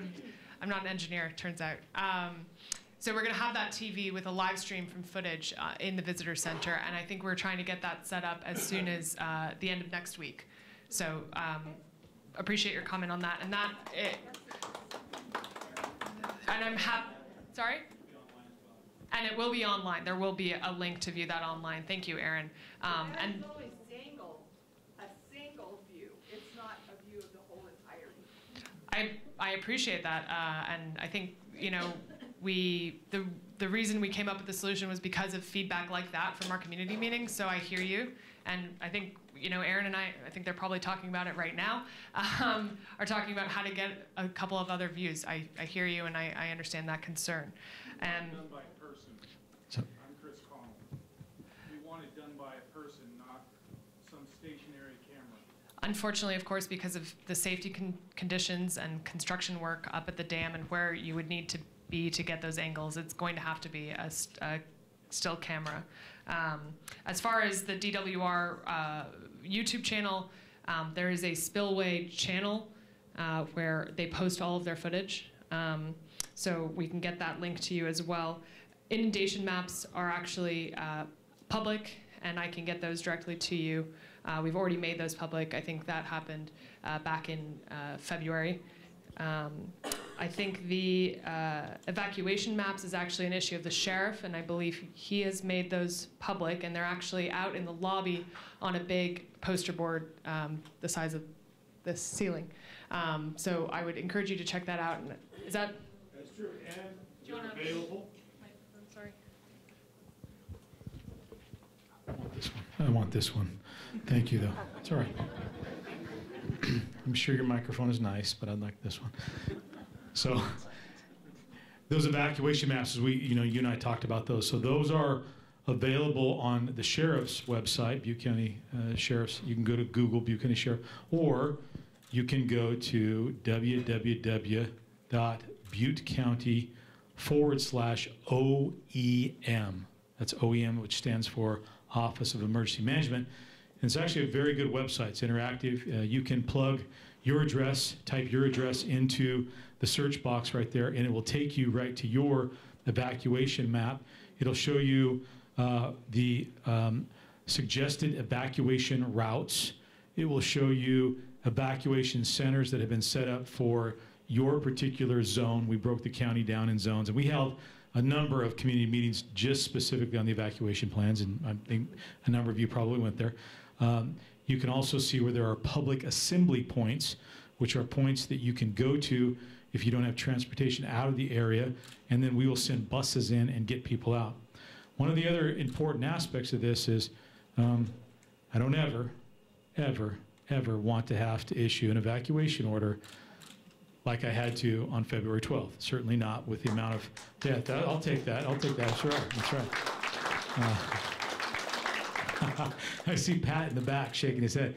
There are a few people who are in this room who were in the room that day. It was pretty intense, wasn't it, Pat? Very intense. Very intense, yeah. So we don't want to do that. So we've built in a mechanism. We've actually learned a lot from this and have a much, much better understanding of the risk, at least in my view, from a public safety standpoint, and what we need to be watching for. And we have trigger points in place, which we've talked about in our community meetings, that would allow us to make decisions and then issue warnings, ideally with 12 hours notice. Exactly. And that allows us, yeah, that's all I had. That's all, I just did the best I could. Anyway, 12 hours notice, and that will allow people in the zones that would be issued the evacuation warnings to move out of those areas, thereby avoiding congestion on the roadway, and then we could evacuate on down from there. But we have done a lot of work to try to get that information out to as many people as we possibly can. And if you want, I think we can, I think we looked up your zone. You're in zone 1, right? Yeah, absolutely. So I'll get you a map of zone 1, but they're out there, and in terms of putting them up, I highly encourage people to visit those sites. So thank you all very much. Yeah, we like him too a lot. And actually, another comment on the cameras up at the construction site. Actually, Kiewit Construction Company, who is the main contractor for the recovery effort, is going to be posting many cameras up in the next couple of days and weeks up at the construction site, and we are going to do our best to coordinate that with Aaron over here to see if we can get that streamed in to the visitor center, and those, of course, will also be online. So thanks very much for your comment. Okay, I have a question that Linda Jones would like me to read, and then Thomas Sorensen, you're up next. The Linda Jones question is, I'm really upset about the lack of maintenance of the Oroville Dam and spillways. Where have our tax dollars gone?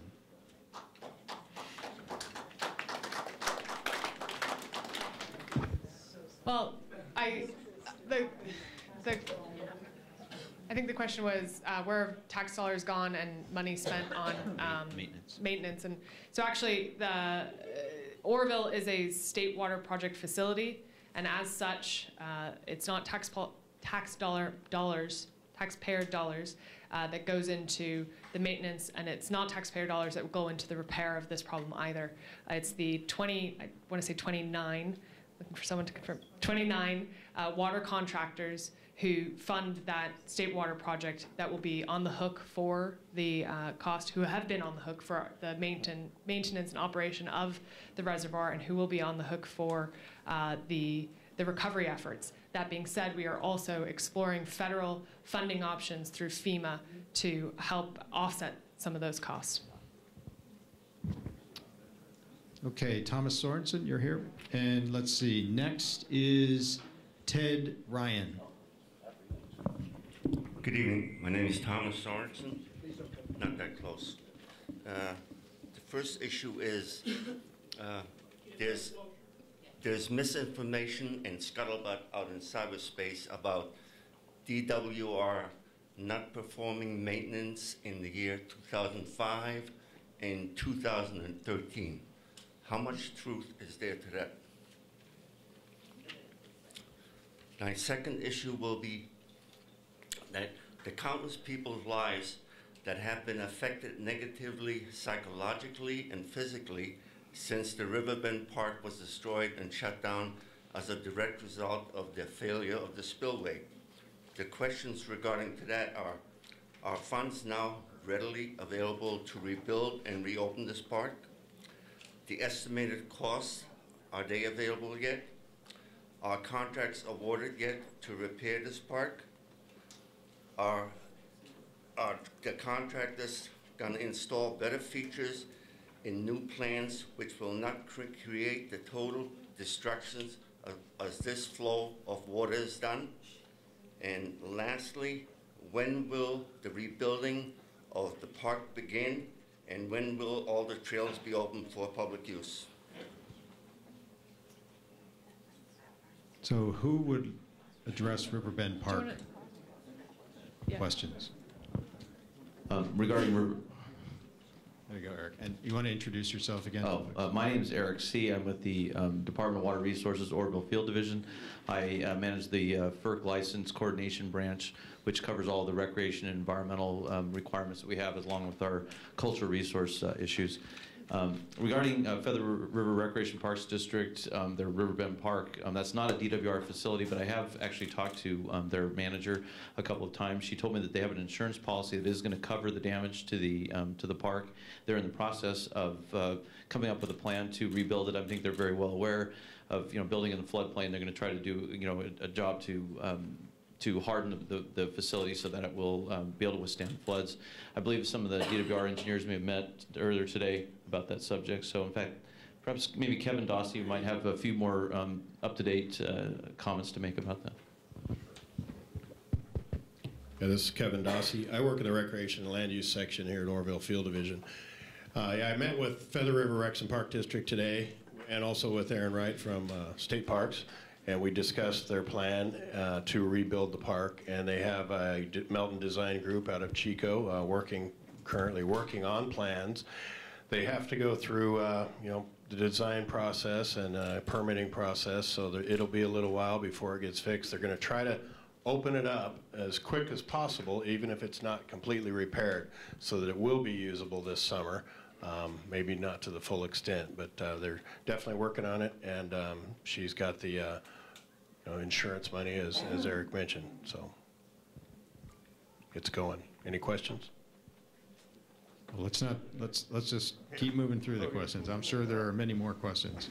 Yeah. Thank you for your question, Mr. Sorensen.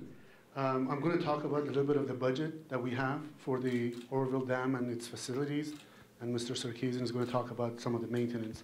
The annual budget for Oroville, the annual budget for the facilities is about $20 million a year, and that averages about $20 million for the last 5 years. So in the last 5 years, just on the annual budget, we spent $100 million.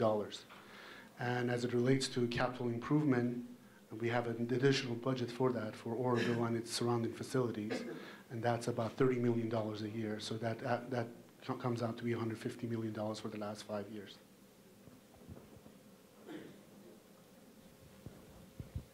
In terms of, I'm Dave Sarkeesian, DWR in Division of Operations and Maintenance. In terms of the kinds of maintenance we do, obviously we make some repairs to the spillway They were done by a contractor, and I believe it was 2009. And then also some follow-up work, I believe, by the field division in 2013, if I got that year correct. And so we are looking at the repairs that are made, coming back, improving upon those based on their performance. And other things that we do, there was a big effort in the 2000s for the gate seals, and we did that over a series of several years because we had to have water off the gates in order to replace the gate seals. And those reduce the leakage when the gates are closed, so that's a critical part of the system.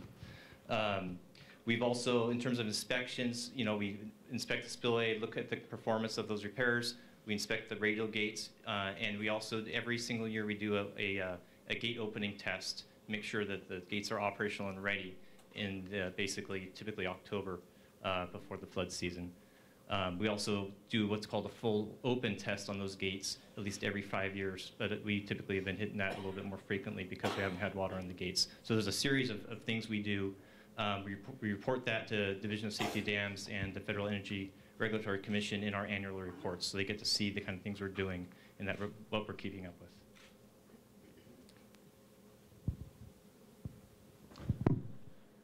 Okay, so Ted, Ryan, you're up, and on deck is Cassandra Scott.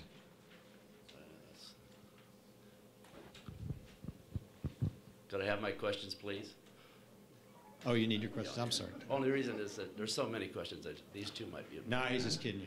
Yeah, I know. Well, we know that we're in a kind of a mess. But so if you can get up close to the microphone, I know they'll be able to hear you. I know some of you people have seen me around, but I've been in contact with Bob Villa quite a bit, and H.W. Burke. He's an engineer back east that writes for the Engineering Record and News. ENR is what it's called. I lost my voice before I came here. Yeah. Let me fix it. Okay, that's good. Mr. Burke put out a pretty defined analysis to the BOC on the capacity you need for your spillway. And I've given a copy to David on a thumb drive. And he asked his editor if he could write this article in the International magazine, and they approved it. And he's written 2 major articles on Oroville Dam. And you now have a copy at least, and so does Lem Alpha and some of the engineers here.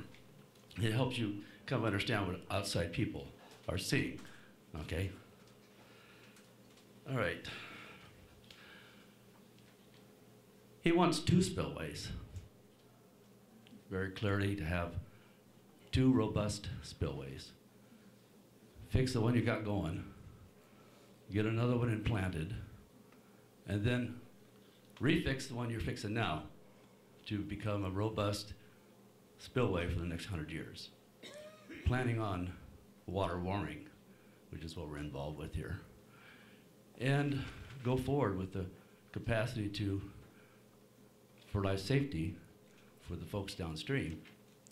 And that leads me into the other thing with Bob Villa. He just wants maybe one, but one heck of a one. So it's like taking a car and slam it against El Capitan. It doesn't move. And the emergency spillway then would always be part of that process, but that would be the 3rd spillway to never be used. Now, the second thing I'm concerned about is the evacuation plan that you have out. Does it go against the titles of all the land that's in the evacuation zone? Does it create an easement of some sort?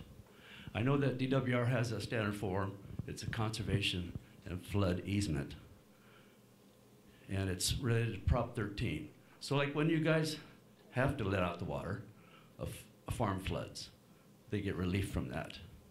So you want to take a look at whether or not this flood map that you have is an evacuation because of the possibility of a flood again, of a flood. If that exists, that possibility, then do what Mr. Blake said, put the water down at 700 feet. If the possibility is gone, remove the map. It's that simple. Now, if the map is there because of your concern, which is 9/11, then put it on that basis so that people in the property can say to their insurance people, well, it's not going to happen again in case unless 9/11 comes up, which is something happens to the dam. And that little white Jeep running around all day is not going to stop it. Okay, so we don't see the military out there, but we do know that the amount of material moved that you guys have done successfully out of the pond is 3 towers. That's how much you've taken out. That's a substantial amount of work. And we all appreciate that. But we have all these questions. So listen to the other consultants outside, take it to heart, and consider the cost of it as being not the problem.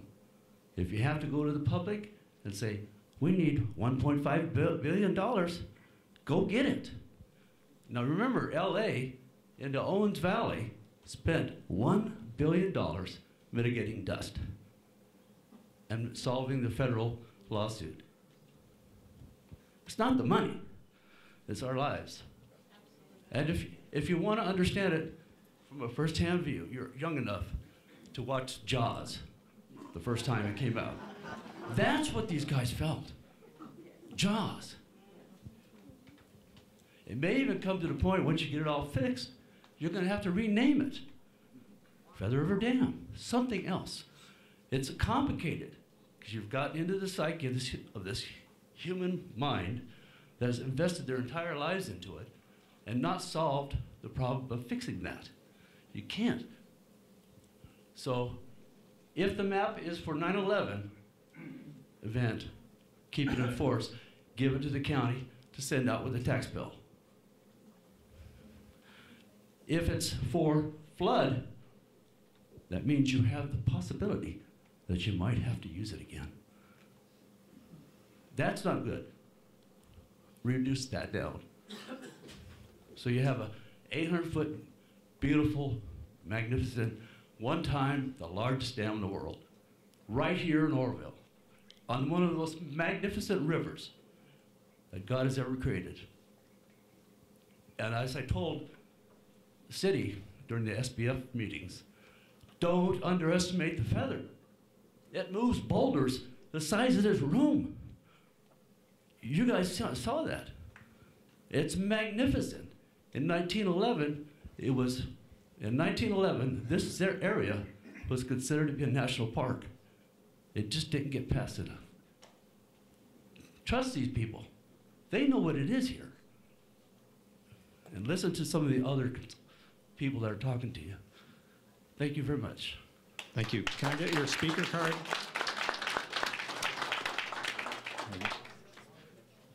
I'd love to get your speaker card. Okay, Cassandra Scott is up next. Do you need your card? No. Yeah. Sure, Yeah. absolutely. There you go. Thanks. Okay, I'm Jeannie again. So I want to address, Mr. Ryan, a couple of your comments and questions. Where'd you go? Oh, there he is. Hi. Okay. So first of all, just to be clear, we are not letting the cost of this stand in the way of doing it right. So I just want to put that out there. Mr. Robert B. and I have not heard of Mr. Burke, who I'm assuming you say is writing for the Engineering News Record, which is a very reputable engineering technical journal. But the work that we're doing now is to get us through November 1st and getting a better spillway. There will be, I'm sure, whether DWR likes it or not, from our regulators, discussion of additional spillways and an additional infrastructure improvements for that facility. So that is not something that we're just going to patch this up and walk away. Those conversations will almost certainly happen. I don't know what will happen of that, but there will be conversations undoubtedly from our regulators on looking at the overall the spillway structure. So I don't think a new spillway someplace else is completely off the table. We're going to have conversations about that. Thank you. Anything else for Mr. Ryan? No?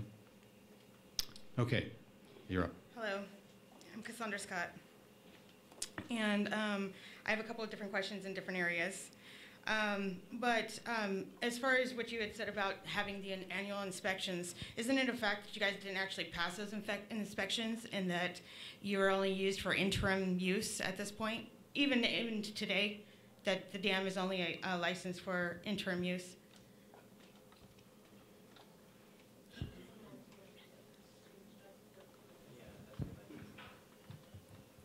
So you guys aren't even actually licensed to do what you're doing right now? Yeah, I think I'll let Kevin. I can take that question. Yeah, Kevin Dossie again. No, we have been doing the inspections every year.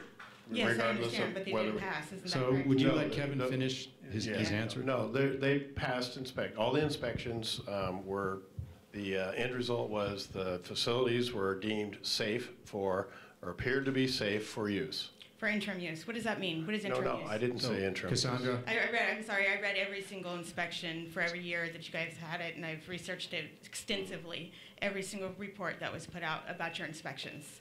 So I'm curious what interim use means. I don't know what that means. Well, interim use means until something else happens, but I don't know what, I'm sorry, I can't answer that question. Okay, here, let me be more specific. Well, let's see if you want to sit down and go over the reports and the actual language with someone from the department, I'm sure that's something that could be arranged after looking at it. Yeah.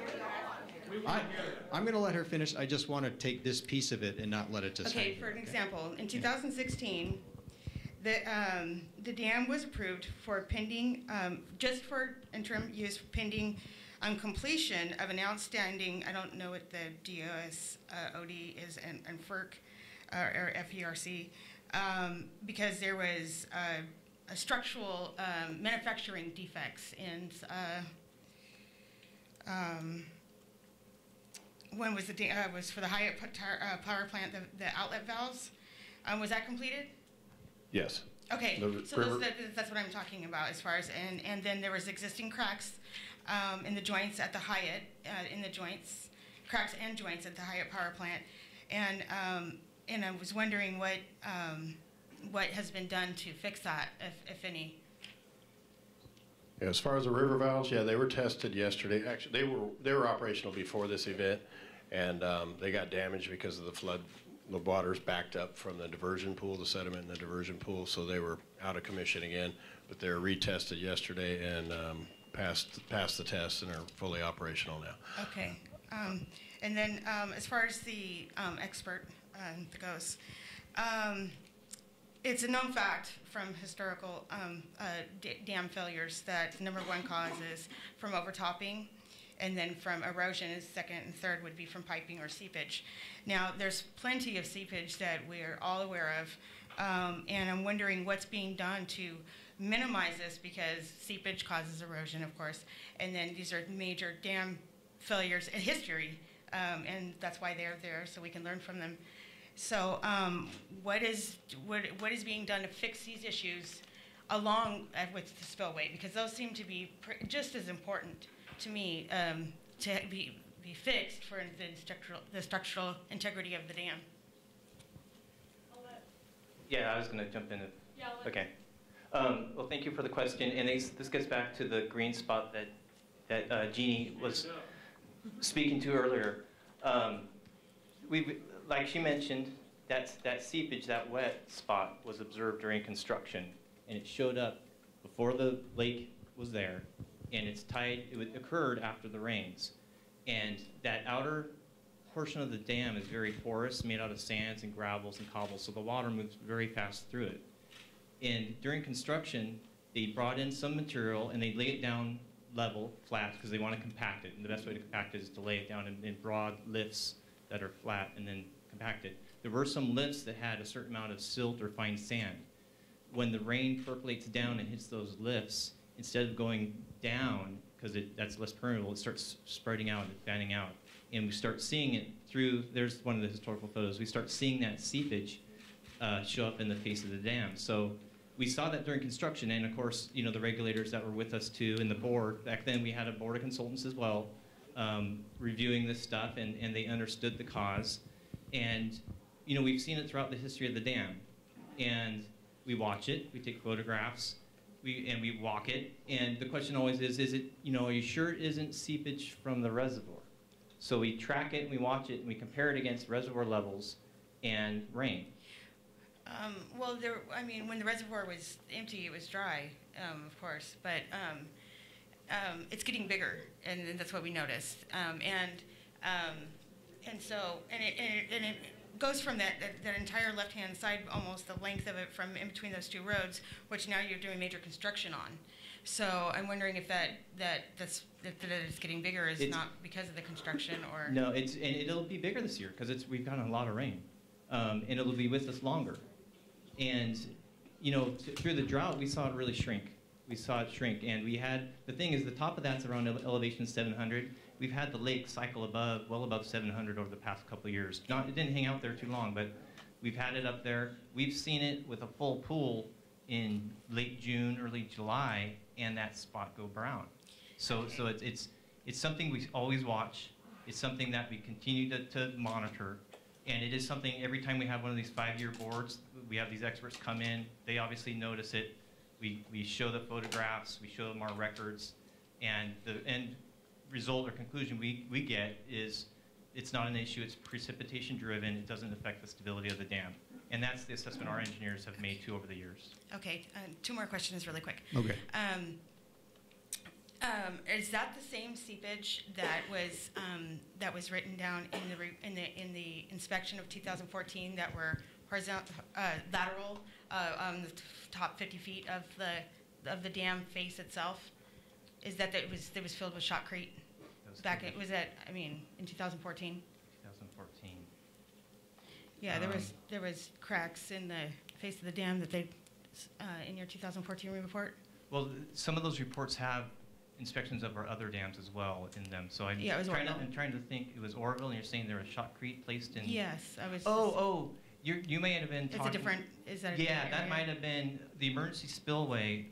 Over on the far side there, it had what we call them box drains. I'm not talking about the emergency spillway. Okay. I'm talking about the face of the dam. Okay. I guess I'd have to review the inspection report with you to get my mind on the spot you're talking about. One last thing. I just wanted to know by a show of hands, how many of you live beneath the spillway directly?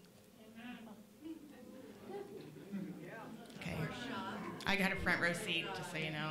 Or down Boulevard East, me and my 10-year-old. So I'd like to let you guys know how much I dream about this every night. This is very scary for me. And I think it'd be, I'm moving out of town. This is because of this. I've been here since 1975, and I'd, been playing on the dams every year since. So, thank you.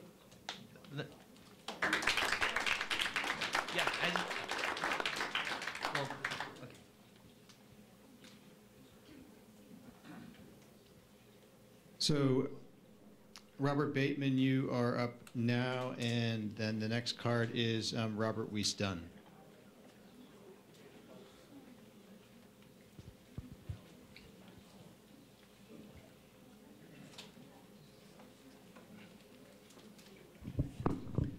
Does that work? Well, let me make sure we get it up here on that. Thanks. I'm Robert Bateman, president and founder of Roplast Industries. We employ 150 24/7 in Industrial Park south of Oroville. I'm working with the Chamber of Commerce on the Oroville Strong campaign. This was established on February the 15th to ensure that the dam works for Oroville in future. Oroville Strong has 50 members already, including most of the larger privately-owned local companies. This is just the start. We're well financed, and we expect to get the support of national organizations with lobbyists in Washington and Sacramento. We're in this for the long haul, and we'll not stop our campaign until the issues raised in the coalition letter to Governor Brown that was coordinated by Senator Nielsen and James Gallagher, Senator Nielsen and James Gallagher, are satisfactorily resolved. This letter was conceived in the first Oroville Strong meeting and is signed by all our downstream governments and major associations and businesses, including Butte County and the city of Oroville. This basically is our manifesto, and we are going to stand by it. My question, is the DWR giving consideration to supporting programs that will encourage the development of Oroville? This has been seriously set back by the issues with the dam. The dam casts a dark shadow and slows growth in all sections. The shadow results primarily from the way the dam is operated and the poor maintenance. Among the programs that would make a real difference are, first, relieving the restrictions in the flow in the river just south of Oroville. When flows are over about 150 cubic feet per second, as happened in 86 and 97, 98, the water backs up and floods hundreds of acres of what is now prime industrial land. I have no idea why this hasn't been tackled before. Secondly, providing electricity subsidies to Butte County like those received by Reading. The dam generates, I understand, 1 to 2 billion in annual benefits and supports activities that contribute, in the opinion of an ex-director of the TWR, 200 billion to the California economy. The downstream communities suffer and deserve fair treatment. Third, bring forward the improvement of the Highway 70, which apart from a safe dam is probably the single most important way to encourage development and growth in the area. The DWR's support of recreation facilities is obviously appreciated. They are inexpensive and do not lead to prosperity. The programs advocated here are expensive but will make a real difference.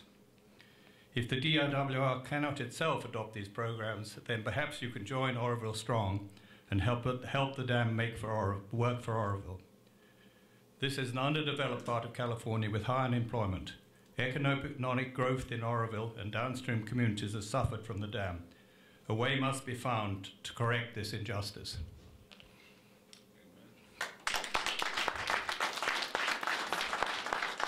So the first question is, are you in a position to help us achieve objectives like the ones I mentioned, which would allow economic development in Oroville and would help the whole community?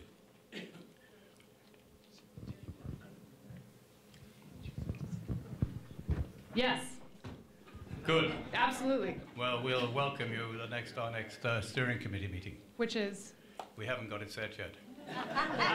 But it'll be in the next 2 weeks. We're waiting after these meetings. I'm going to find you. I'm going to give you my email address. I'll take the invitation myself. We'll try and organize it so you can come. I would appreciate that invite. Okay. Thanks. The second question,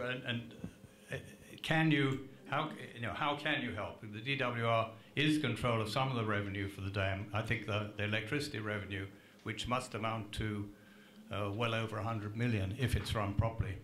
And Reading gets real subsidies from that. And Oroville gets nothing. We've been treated amazingly poorly right from the start. And it's got to change. Take that one. Hello. Yeah, the amount of electricity generated by the State Water Project, including Hyatt and then other pumping or power facilities downstream, only offsets about 2/3 of the electricity we use. So it's not a for-profit. Well, that's to pump water to the south. Right, to pump water. So you've got to add the value of the water, and the value of the water is at least 500 million. And if you took market value of acre per foot at 350, and it's probably near $1 billion. Yeah, the charges that we assess, that the state water contractors pay, just pay for operation and maintenance of the facilities of the State Water Project. There's They're very rich organizations. Well, I can't speak to that. So you're going to help us? Absolutely. Yes. Okay. Thanks very much. Absolutely.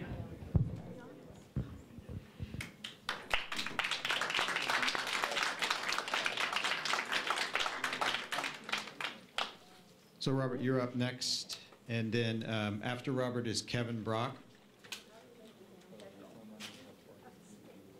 Do you need this? Well, it's good to see everybody on the board again today. This is my third meeting. I want to introduce myself to the public. My name is Robert Weiss Dunn. I'm the owner of Northern California Fishing Guide Service. I'm also the treasurer of NorCal Guides and Sportsmen Association. been a member of that organization since 1987, dealing with issues just like we're seeing here today. I'd like to ask the board again today, recommend that the Feather River Hatchery raises 2 more million salmon and steelhead to mitigate the losses due to the Oroville Dam crisis and failure. I'd like to ask them also to immediately restore the spawning gravel that was scoured out of the Feather River below the fish hatchery due to high flows, because the endangered spring run salmon are present now in the river looking for a place to spawn. The Bureau of Reclamation on the Sacramento River has already replenished the spawning gravel in that area due to the high flow scouring. I also want to address to help shore up the riverbank for the farmers and replanting, repairing vegetation in a terrace system to help mitigate financial losses to the sport fishing industry and farming and local business industry affected by the dam failure. I also had a question on, it's been about 10 years since you guys have been trying to get your licensing. And I was told there were a lot of benefits, programs that are going along with that for our fishery environment. Is it going to be another 10 years before we can get these programs enacted, or are we going to have some emergency funding and some emergency repairs done to our fisheries and our environment before then? I first want to say, yes, I share your frustration with waiting 10 years for our license to be issued. We've been waiting to get our permits from the federal government. Finally, that came through in December of 2016. So that was the last hurdle that we've been waiting for. During that time, the Department of Water Resources has sent letters to the Federal Energy Regulatory Commission, to the National Marine Fisheries Service, which is the entity that was withholding that last permit. We sent delegations to Washington over the years because we've really been wanting to get this thing going. So we were very pleased last year at the end of the year when that permit came through. So now we're waiting on the Federal Energy Regulatory Commission to get the quorum that they need, because they have the commission has a certain number of members they need to have. So we're waiting. I've heard everything's very close. All the permits are in place. We just need to have them issue the new license, and that's going to trigger that new program. That you're referring to. That new program has a whole suite of habitat enhancement measures for the Feather River system, and we're very much looking forward to implementing that with our partners at Fish and Game and at the National Marine Fisheries Service. It totals over the next 50-year license term about $500 million in enhancements to the Feather River, in addition to about another $500 million for recreational benefits in the Lake Oroville area. So we're very anxiously awaiting that. So I share your frustration with having to wait for this license issuance. Regarding your question about the river, as I mentioned the other day, the river just came down, was spilling, and the water was so high we haven't really been able to do any good assessments yet. We know there's certainly been some changes in the river channel from the high flow event of this year, and we are going to be doing assessments with the Department of Fish and Wildlife and the National Marine Fisheries Service to see what those impacts are. You mentioned the Corps of Bureau of Reclamation did the work in the Sacramento River. We did a similar project like that, putting spawning gravel in back in 2014. You probably remember that. We put 8,300 cubic yards of spawning gravel in the river, just for the purpose of benefiting the fisheries. So, and when the new license is issued, it has a lot of projects just like that. So, when that gets issued, that's what's going to trigger those new projects. But we need to do an assessment first of what changes have occurred in the river channel, and we plan to do that this coming summer. Regarding your questions about, or your comments about the farmland, I'm not the one to answer that. That kind of goes beyond my realm of expertise. So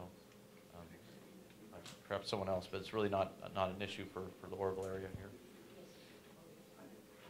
So Robert, did you have another question? Yeah, I still wasn't answered my questions about emergency restoration. We don't want to wait till another 10 years because we're waiting for something. We need emergency, spawning gravel and also mitigated fish to be raised that were killed. Matter of fact, yesterday there was restranding of our salmon along the river. We're finding them dead everywhere. I haven't heard anybody mention that yet. And then also we're going for our third drawdown. When you raise the river up, those fish go up over the banks and they go into the orchards. And when you do that fast drawdown, which I was under the impression you guys learned from the last 2 times, that the drawdowns need to be slower, not just happen over a 1-day period or a 2-day period. It needs to be drawn down slowly over a weekly period because those fish are getting stranded. And also when that water is flowed into those orchards and you do immediate drawdown, it's just like having a waterfall come out of those orchards and it's pulling the banks away. It's, you know, it's not being addressed. This is strike number 3 if it happens again.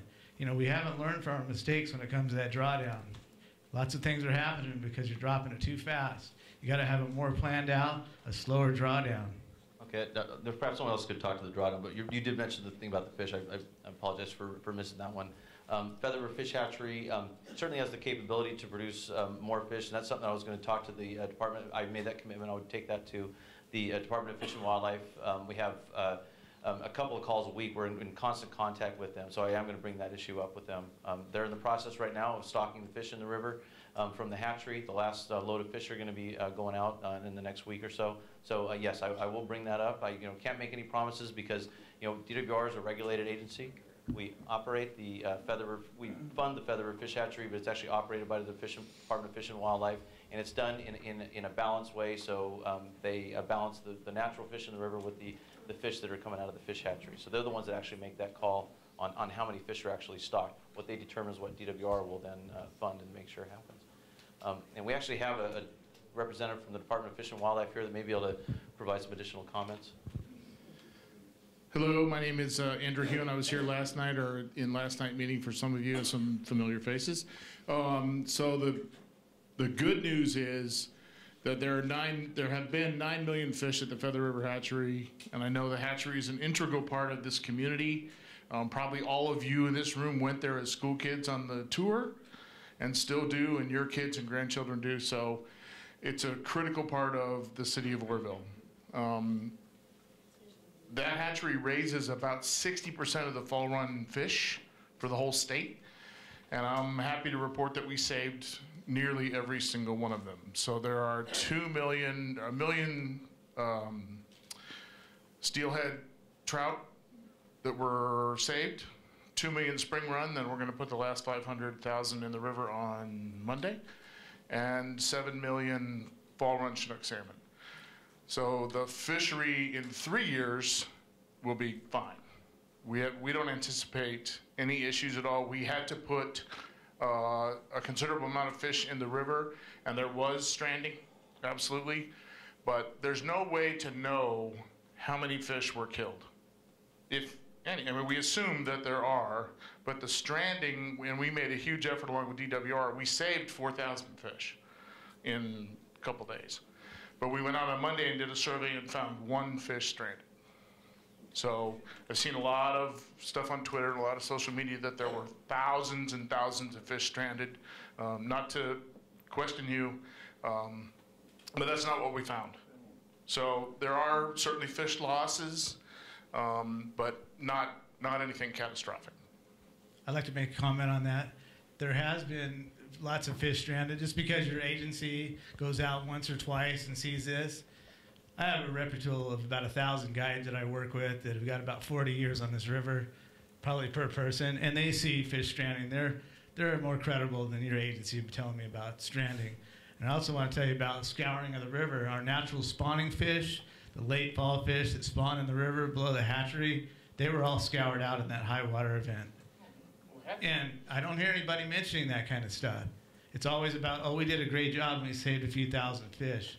We lost more than a few thousand fish. And we need to recognize that at the Fish and Game Department. And that's why I'm asking for mitigation of fish. It's not too much to ask to be able to replace those fish that are lost. You may not be able to put a number on it. I can't put a number on it either. But we got to come up with a number to replace those fish. Our anglers, sport fishermen, our recreational people, they demand it also. So is there a response to the request that Robert had about sort of emergency attention to this beyond what Eric was describing? The drawdown. Drawdown? Yeah, I can speak to that. You know, when the incident occurred, we had a lot going on, and they're balancing, losing power lines, losing the power plant, and so, you know, operations were, it's changing, decisions were made as needed.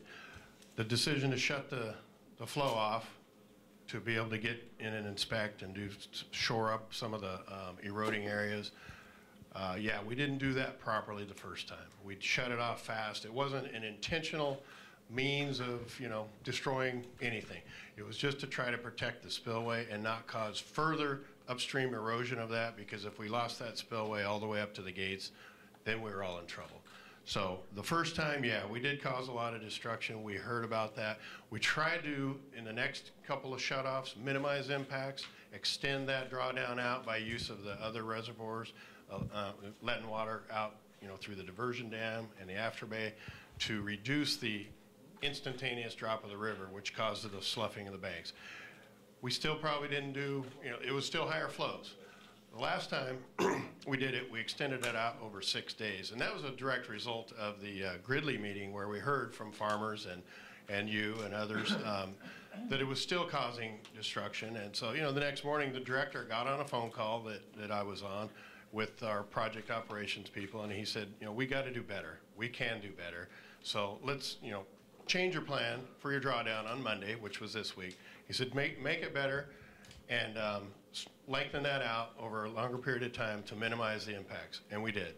And we also implemented a plan where we were going to try to provide at least 24-hour notification of changes when we can. There's going to be, occasion if something changes in the plant or other emergency needs, we won't provide that notification. But we also heard about the ramp up, stranding people, strands fishermen sometimes, it strands farm equipment, people working along the river. So we, based on input from the people, and that's why we're doing these, we've made operational changes. So we're trying. I'd like to say one other thing. I want to invite everybody on May 12th on the board and people at DWR to go out on the river with Senator Nielsen, Assemblyman James Gallagher, and there's going to be about 3 other guides that are going to be on the boats with these gentlemen. And we're going to go on a river tour, and you're going to get some education from actual fishermen who've got some time on this water. That's really important to show you what's going on out there, because when the fish and game goes out, my opinion is very few of them have more than a couple of years experience out there on the water to look and see what's going on. I got some guys out there that are going to show you that got years of experience. It's going to show you some problems that we have out there. You guys need to take it to heart. And I also have a special design here that I've created to shore up our rivers on the Feather River. And it's not just a levee system, it's a terrace levee system. And I want to sit down with you guys, and I've heard you guys say you're going to contact me. And this is my 3rd meeting now, and I haven't heard anybody yet. So I'm waiting for the phone call. I want to sit down, I'll spend my time, and we'll sit down, and we're going to look at my design, and we're going to try to get an erosion solution on the Feather River instead of just putting levees up.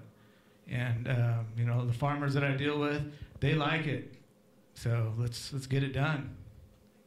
Okay, thanks, Robert.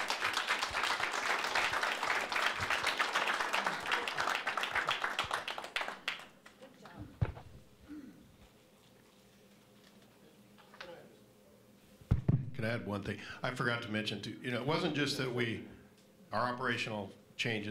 made operational changes. During the interim, while the shutdowns were on, we were stabilizing the slab in the spillway, putting shotcrete in, and so that allowed us to change the operation and ramp down slower too. Just wanted to say that it wasn't just an operational decision, it was a safety thing and trying to keep the dam.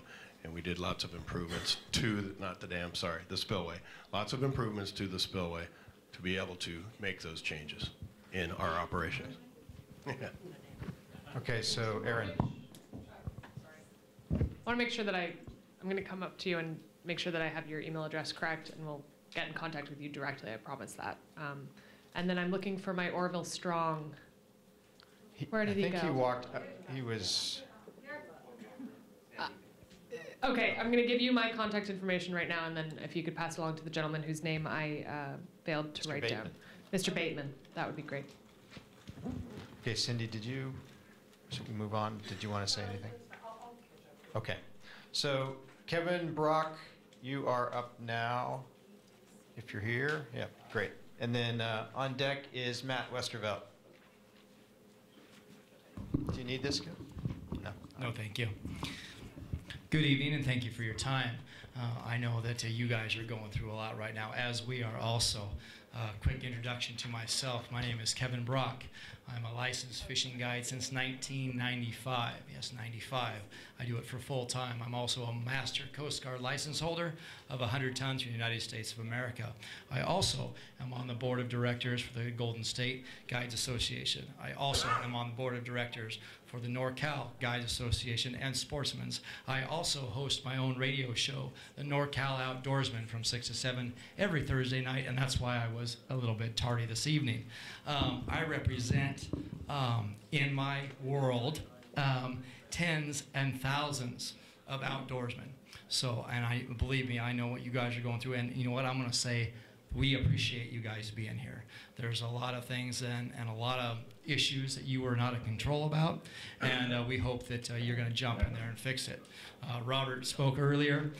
He was definitely talking a lot about the fisheries. Well, that's kind of where I'm at too. I'm very much involved with the hatcheries. There was a mention earlier by Andrew, thank you for that, that there wasn't many fish lost. We are getting, of course, we're on the water, we're seeing it, we know what's going on. We say that there has been. I'm going to reiterate that, and I'm going to ask again.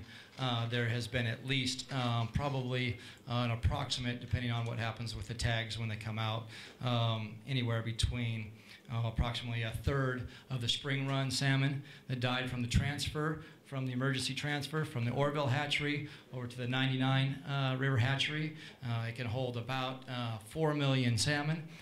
They put about 6 million in. It was an emergency thing. They tried. It's no one's at fault. The Oroville hatchery, the people, I mean, they should be reprimanded and just given medals. They spent time and effort endlessly to try to save a few fish because they realize how important that the fishery is to the Oroville. When I first started in 95, and there's old school guys even before me, I worked with Galen Taylor, I worked with Terry Hodges. Yeah, you laugh, but I was there. I know, you like that? They took video of us and took it to the courtroom of how to catch a legal salmon so the snagging and all the bad stuff would go away. And Thursday afternoons was just fishing game violations for Oroville. We took that fishing game money from violations and we gave it to wardens. We helped the community out, the small businesses from River Reflections down to back when it was Feather River Bait and Tackle. The community thrived.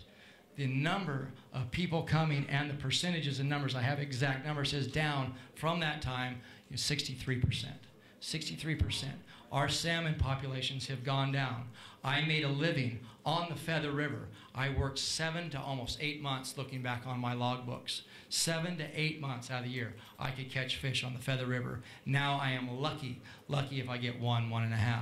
Now there's many reasons and lots of people involved that are helping, but this was the end. This was a catastrophic. If we don't do something now, it's over. I've been told that, we didn't lose many fish. And fish went down, but from what I've heard, we lost somewhere right around 700,000 fall run fish and around 300,000 spring run fish. The steelhead trout were saved around 835,000, which is awesome. They saved those, and they did a lot of work. We are asking that it is no problem. The hatchery can handle it. It has the capability of doing it because we can't put a number on the amount of fish that were lost. But we can put about a number on how much the fish bring back to the community. So I'm asking, for us from our side, to put back 2 million fall run spring Chinook, and then put back in 500,000 spring run fish into the system for next year to add up. Now maybe 3 years from now will be great, what you said. I'm sure hoping so. Believe me, I'm crossing my fingers. But if we do that for next year, we're guaranteed 4 years from now, we've got this, we will turn this around. So this is huge. And then the other thing is the restoration and the low flow. So that's obviously happening, and you answered that earlier, and I thank you for doing that. Hopefully, how can we help get you relicensed quicker? You said we're waiting for it, things have gone through. How can the community get together? How can we become a voice to help you guys do your job? Because, honestly, you guys want good out of it too. We all kind of want the same. It happened. It sucked that it happened. It was really bad. A lot of people were affected. A lot of bad things happened because of it. But how do we move forward? We can't go back. So let's go forward. How can you use us? How can we use you? How can we work together as a community? There's great people here in Oroville. There's a lot of good people, hard-working, tax-paying citizens that help out the whole community. Salmon are huge for our community. They're huge for the Indian tribes. They're huge for the hatcheries. They're huge for the sportsmen. They're huge for other rivers, the Feather River. They're huge for the ocean. The salmon fishery is a billion-dollar industry. You know, to bring back some of that percentage that's been lost, I ask again that we put, you know, another couple million fish back in the hatchery. It can handle it. How do we go about doing that? How do we help you make that happen?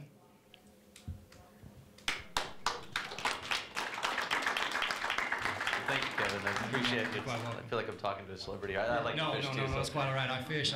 I'm here for the same reason you are. I want it to be better. Sure. So, you know, as I told Mr. Dunn recently, I'll take this back to the Department of Fish and Wildlife and National Marine Fishery Service. And we're having regular meetings. We can certainly discuss this.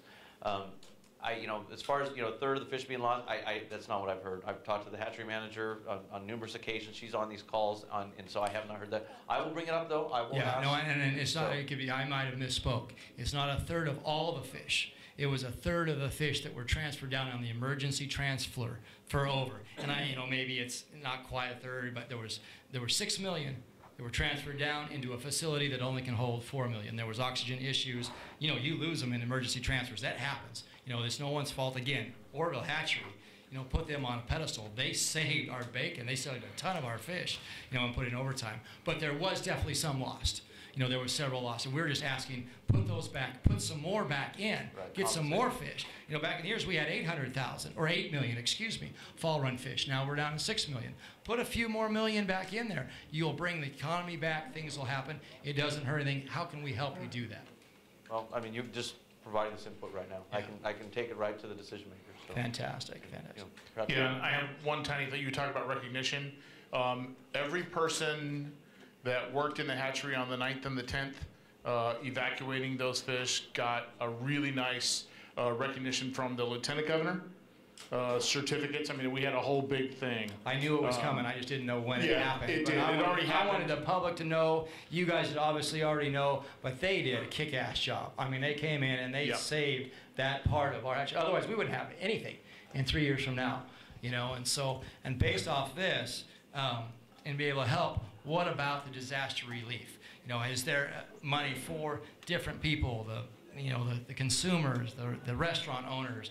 You know, somewhere can there be something given back to say, okay, you lost, you know, prove it, but you know, you lost a certain percentage of your business because of this. Your salmon seasons, you know, it tanked, you know, this year because of this. You know, we lost this because of that.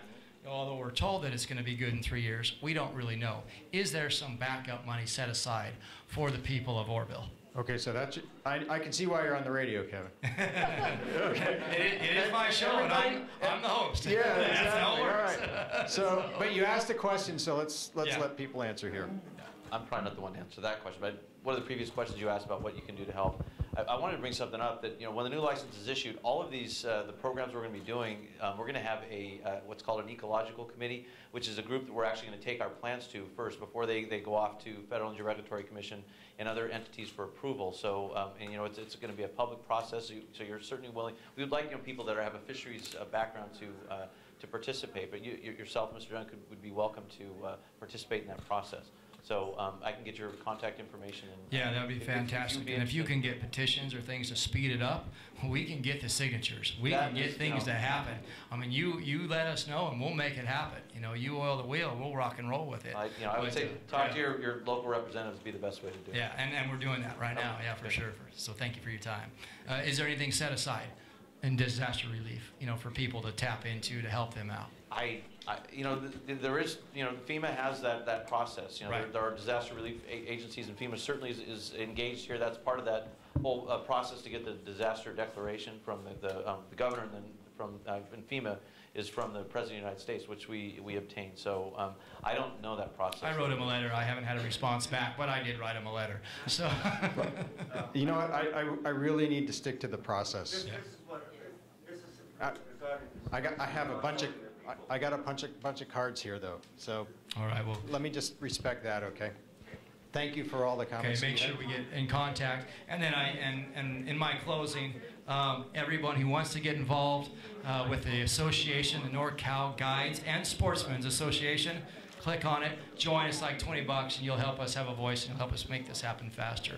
But I do appreciate every single one of you sitting here listening to us and considering what we have to say. So thank you to you guys. Thank you, Kevin.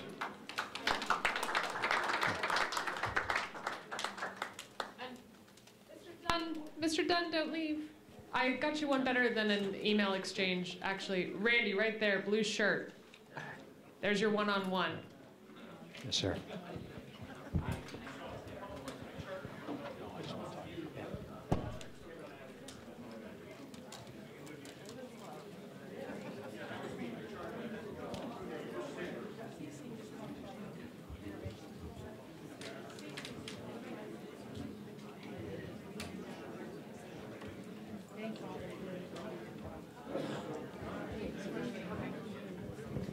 Okay, so let's see here. Would you like to ask your question? Or I'll bring the microphone over to you. How's that? Hi, my name is Charlotte Elmore. I just have a couple of comments to make. The public was given less than an hour to evacuate. They were just given enough time to die on the freeway. That's exactly how much time they had to die on the freeway. I'm sorry you called the evacuation, but that's the amount of time. I told my husband, I'm just going to die in my house instead of on that freeway. So there's all kinds of records about the dam all over the place. So suddenly this top secret stuff is just BS. I know it's terrorism and all that, but whatever. Governor Brown, Moonbeam, where's he at? I haven't heard nothing from him. So what's his response to all this? DWR, you should have known that the emergency spillway would not handle the water overflow. If you didn't, resign now. That's my opinion. Okay? Inspections done by whom? The blind guy? I mean, come on. I just don't see how these inspections did any good if you couldn't figure out what was going on. And you said the forensic team was going to figure out what went wrong and figure out couple months from now, but construction was going to start at the end of this month. So.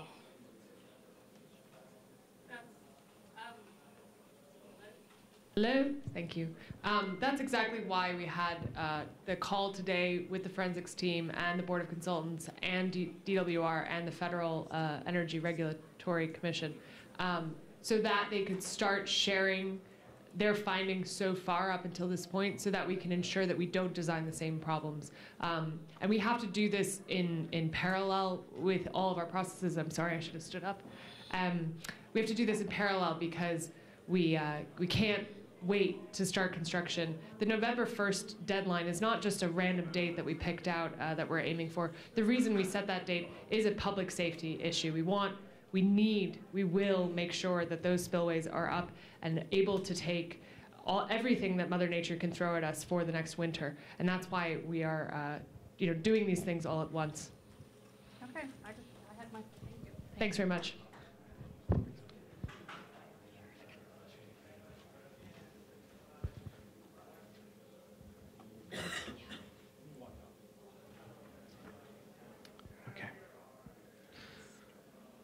All right, Matt Westervelt, thank you for waiting. Come on up here. And then after Matt is Joan, and I'm sorry, I can't.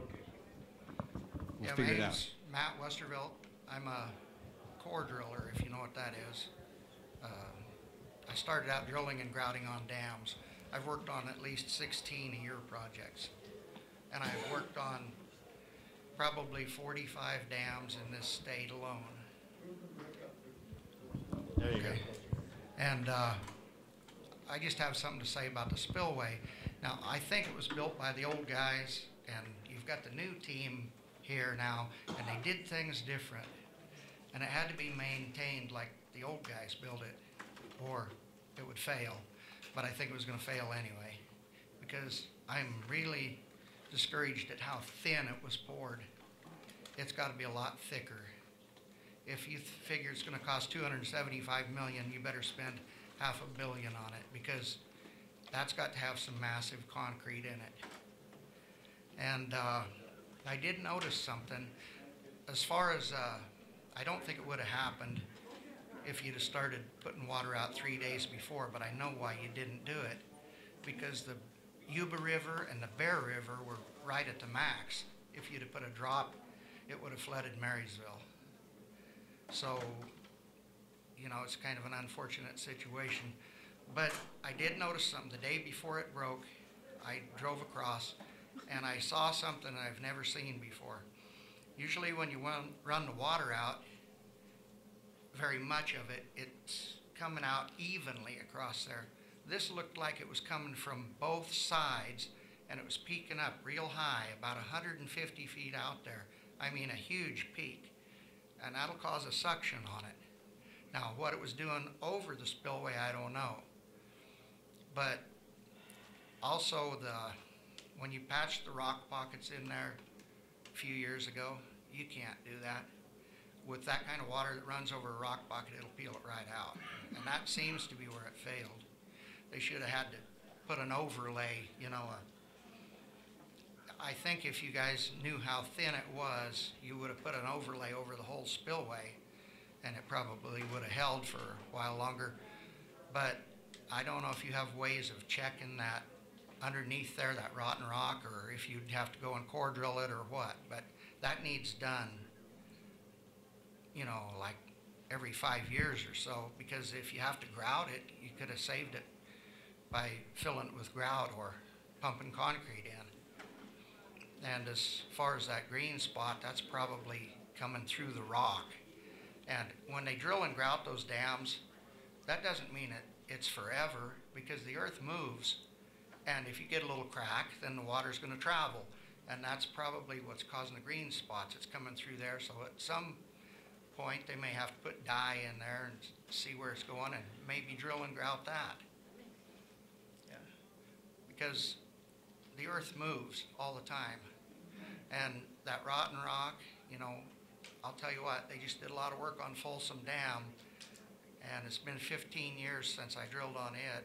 I don't know if they addressed the problems they have, but the north abutment had rotten rock like that underneath the drainage gallery. I core drilled down through there, and it had some of that rotten rock in there too. And they repaired there's a wall, a long wall there, but I don't think they did anything to the main structure of the dam. So, you know, I don't know. They may have gone in, pumped grout or something, but I do know it had some of that in there.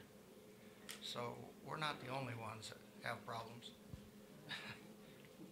All right, thank you. Thanks, Mr. Westervelt. Yeah, Mr. Westervelt, thank you for your comments.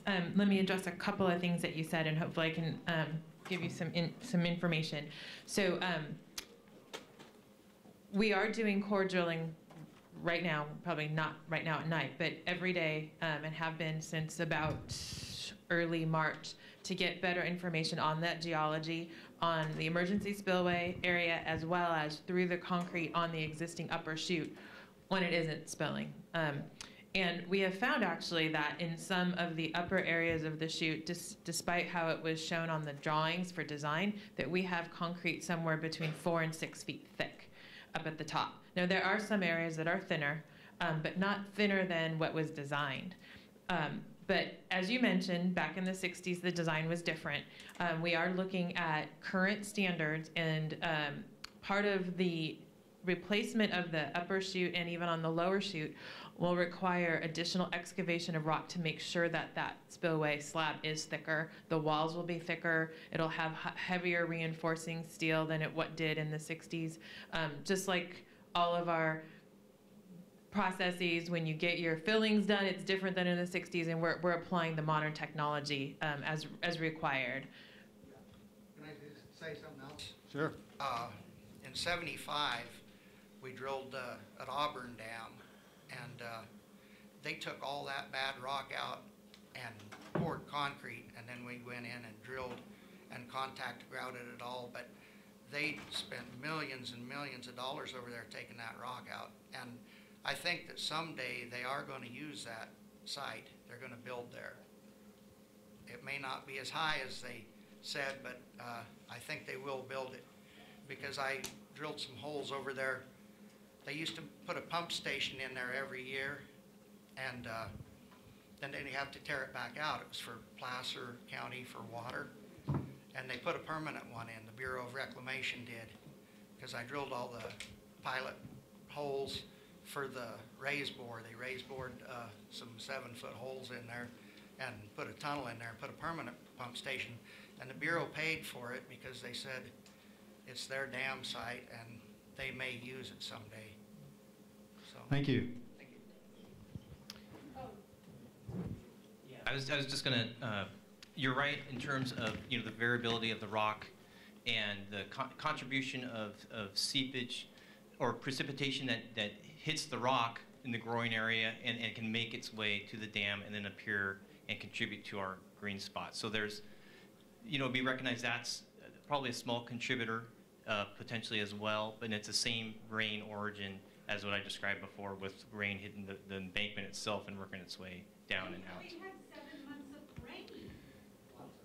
Yeah, we did. Yeah, and it's going to be green for a while. Yeah, so, and we. No. Yeah, we have other. There's other. If you've ever been to the visitor center and seen the profile of the dam and the clay core, the transition zones, the drain system, there's a drain that's vertical, then there's a blanket, and anything that would pass the core would enter that drain and drop down and shows up in our tow drain, and we monitor that continuously. So that's another piece of evidence that gives us confidence that everything's functioning properly, that the dam is safe and sound. And that's not only our opinion internally, but like I said, our regulators and our boards, every 5 years, they look at all of that and they get to see everything we have in our records. They get to inspect it. They pick us apart and they end up on that same conclusion. So. I watched them build the whole thing. I lived here through the whole thing. You said it, and I just want to add a microphone to it. There's not water leaking through the wall of the dam. There's not a crack in the dam or anything. So I just want to make sure that everyone here understands that the dam is safe. All right, so I have a card from Joan, but Joan, it's John, see? I had a problem last night with Joan, so now I've got a problem with John too. Okay, John, here is your card. You got it? Okay. So what's your last name, John? K-E-C-K, Keck. Yeah, got it. Okay, John Keck. Yeah, I got 2 quick questions. Are you guys going to open up, after the rebuild of the spillway, are you going to open up Dam Road back up to the spillway? Where's our road? Before? Because I have a lot of friends that live up there and they hate going all the way around Olive Highway, and they asked me to ask for you guys. Can someone find Leroy? Right here. Ah. Sorry. We didn't have all of the experts on the panel. Some of them are around the room. So we're currently working on a plan. We have to work with the contractor right now. He has a defined haul route, and based on how he decides to use that haul route, we'll start making decisions on whether we can or cannot open Oro Dam Boulevard East. There's some safety issues right now with construction that's going on, but we're hoping that, I'm sorry, it caught me eating. We're hoping that if he does decide not to use, or they decide not to use a certain portion of it, we may be able to open it up.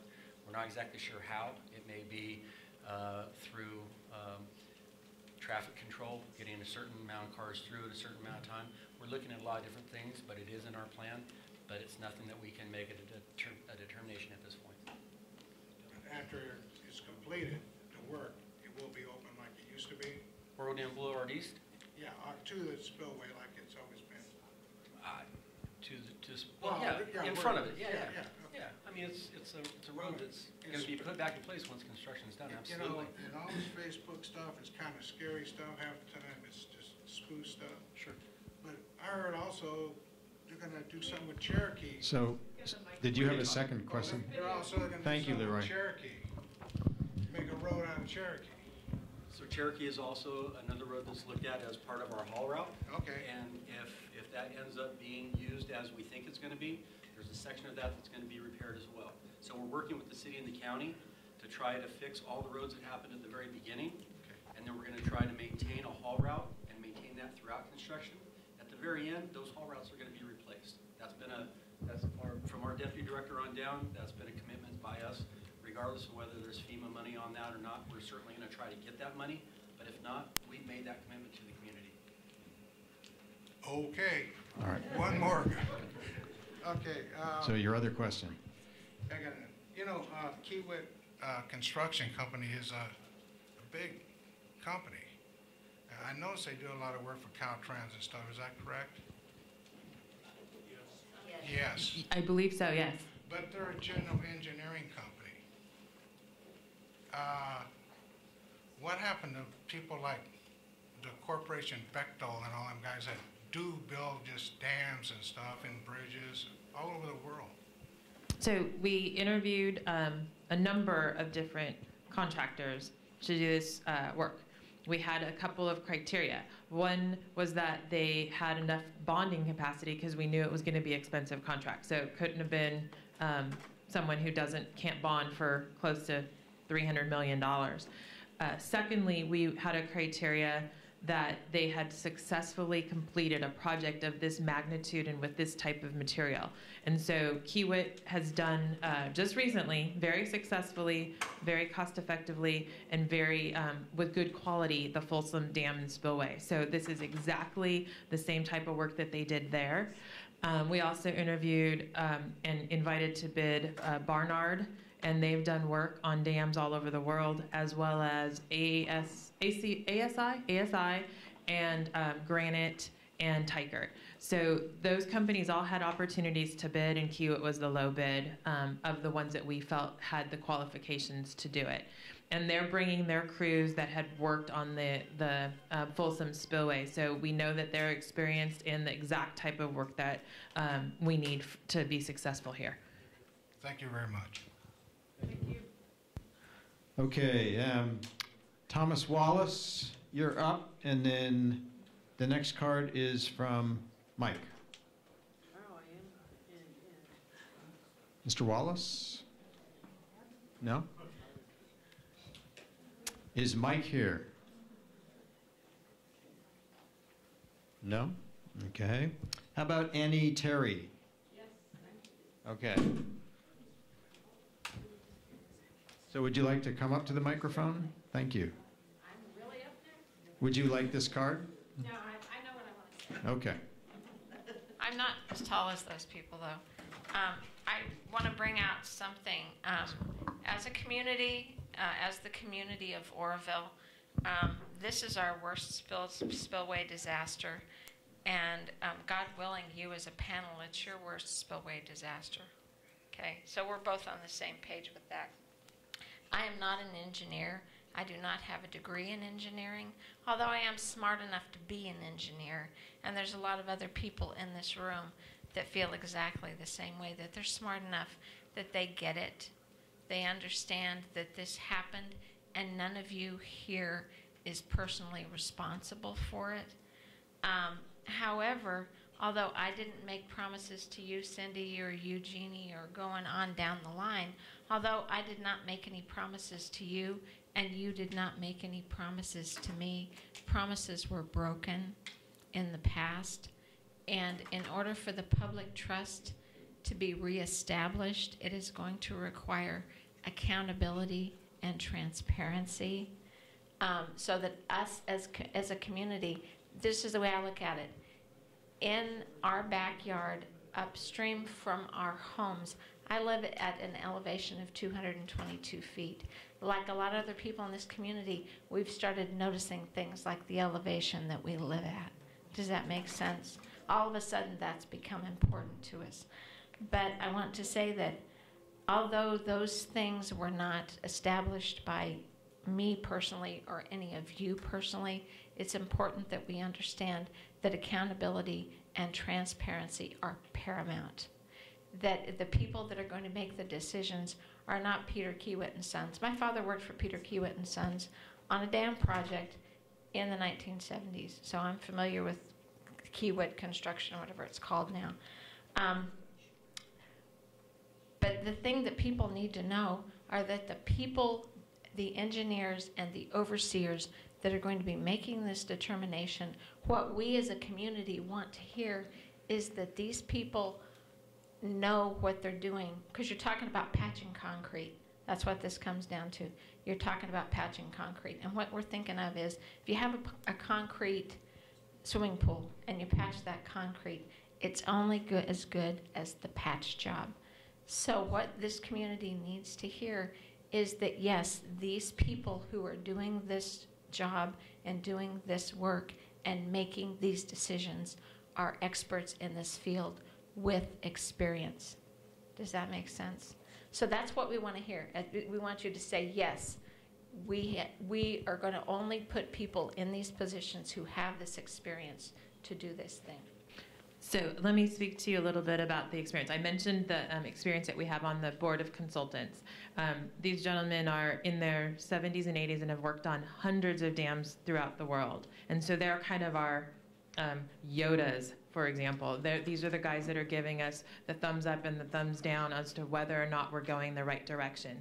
In addition to the DWR staff and the engineers that I supervise and manage on a regular basis, who I will attest are very quality engineers, we have many PhDs, many experts, many dam constructors who have worked all over the world working on this facility.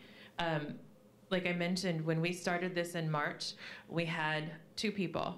And within a week, we had about 30 people. And within 2 weeks, we have about 100 people working on this from every consultant firm on dam safety, pretty much on the western United States. As a matter of fact, FEMA, who, as you know, has put out a federal disaster declaration, they have consultant teams that they can tap for resources. They're asking if we needed any of their resources. And when we looked at the list, we already had those resources. Before they even, as they offered them, we already had the best people in the country working on this project. So I will make that commitment to you that the people that are working on this are some of the brightest, smartest. California's dam safety program is world-renowned because of the high quality that they do require, the inspections that they do, the Federal Energy Regulatory Commission as well, and now they're looking at their dam portfolios along with all the other federal agencies, Bureau of Reclamation, the Army Corps of Engineers as well. So all of those experts that we have access to are involved in some way, shape, or form in making sure that we're doing this right for all of you guys. Okay, thank you. I appreciate that.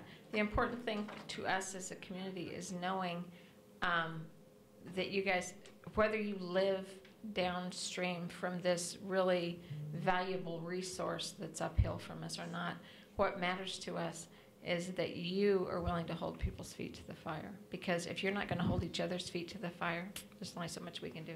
And just, trust me, I understand. I don't live in Oroville, but I do live in Sacramento, and I live behind a levee that had less than the required flood protection, so I pay flood insurance. I have a similar risk. I won't be under hundreds of feet of water, but just 30. So I get it. And the same engineers that worked on the repairs and the fixes of the levees behind my house are the ones that are working on this. They're geotechnical experts, they're structural experts, they're hydrology and hydraulics experts, they're geology experts, all working on this. So those are the same people that I trusted that were working on projects in an area that I chose to live. So. Okay, thank you.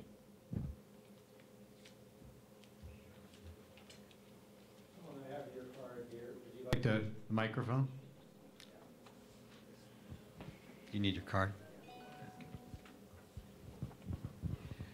Hello, I'm Helen Dennis, and I'm speaking for myself this time. I want to know who's going to pay for all these repairs to the spillway and the damages to the river and our community damages. You are going to go and ask President Trump for more money. Well, how can we trust that that's going to happen? We're already seeing what he's doing with health care and lunches and all these other things so that he can, you know, have money for whatever other things that he feels are valuable. But who's going to finish paying for these bills that are going to come up for this dam repair?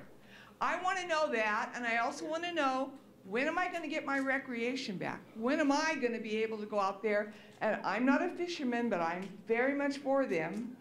And I want our fish and our economy, our economic resources to our national resources be restored.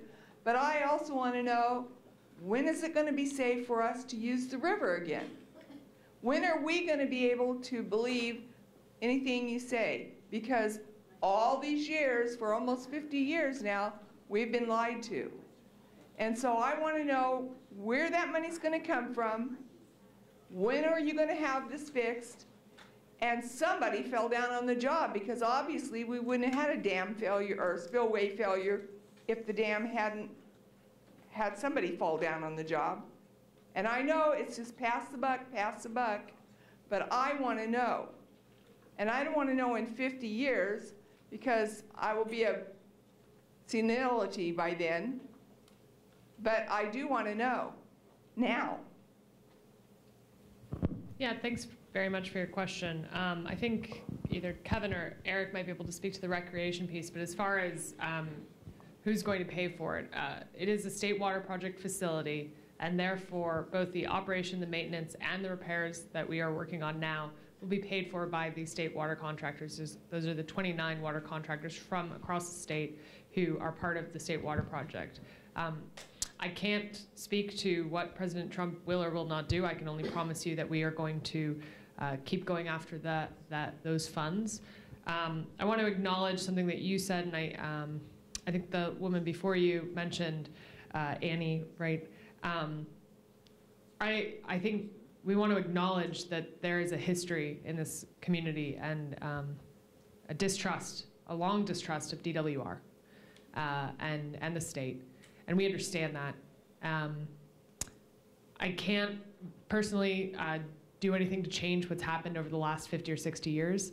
I, however, can say that I know myself, the team up here, and the hundreds of other people who are working at DWR and working on this project want to do what we can to fix that relationship. And I understand that it's going to take a lot of time and a lot of work, but we're committed to it, and transparency, and that is, I will say, public safety is number one, but honesty, transparency, and getting you guys the information that you need. So I very much appreciate those comments. And well, what about REDAC, though? That's what you keep saying, transparency. Yeah. But we have to do REDAC. Yeah, and that's. You know, I want to know in 50 years what's going to happen then. I want to know now. I don't think that the information, I don't know what's going to happen in 50 years either. I'm hoping I'm around to figure that out. But I wouldn't anticipate that the information that is redacted today is going to be unredacted in 50 years. It is a legitimate safety concern. And I understand that might be hard to believe, but we know after September 11th, our bridges, dams, roads, these infrastructure projects can be used to hurt our community.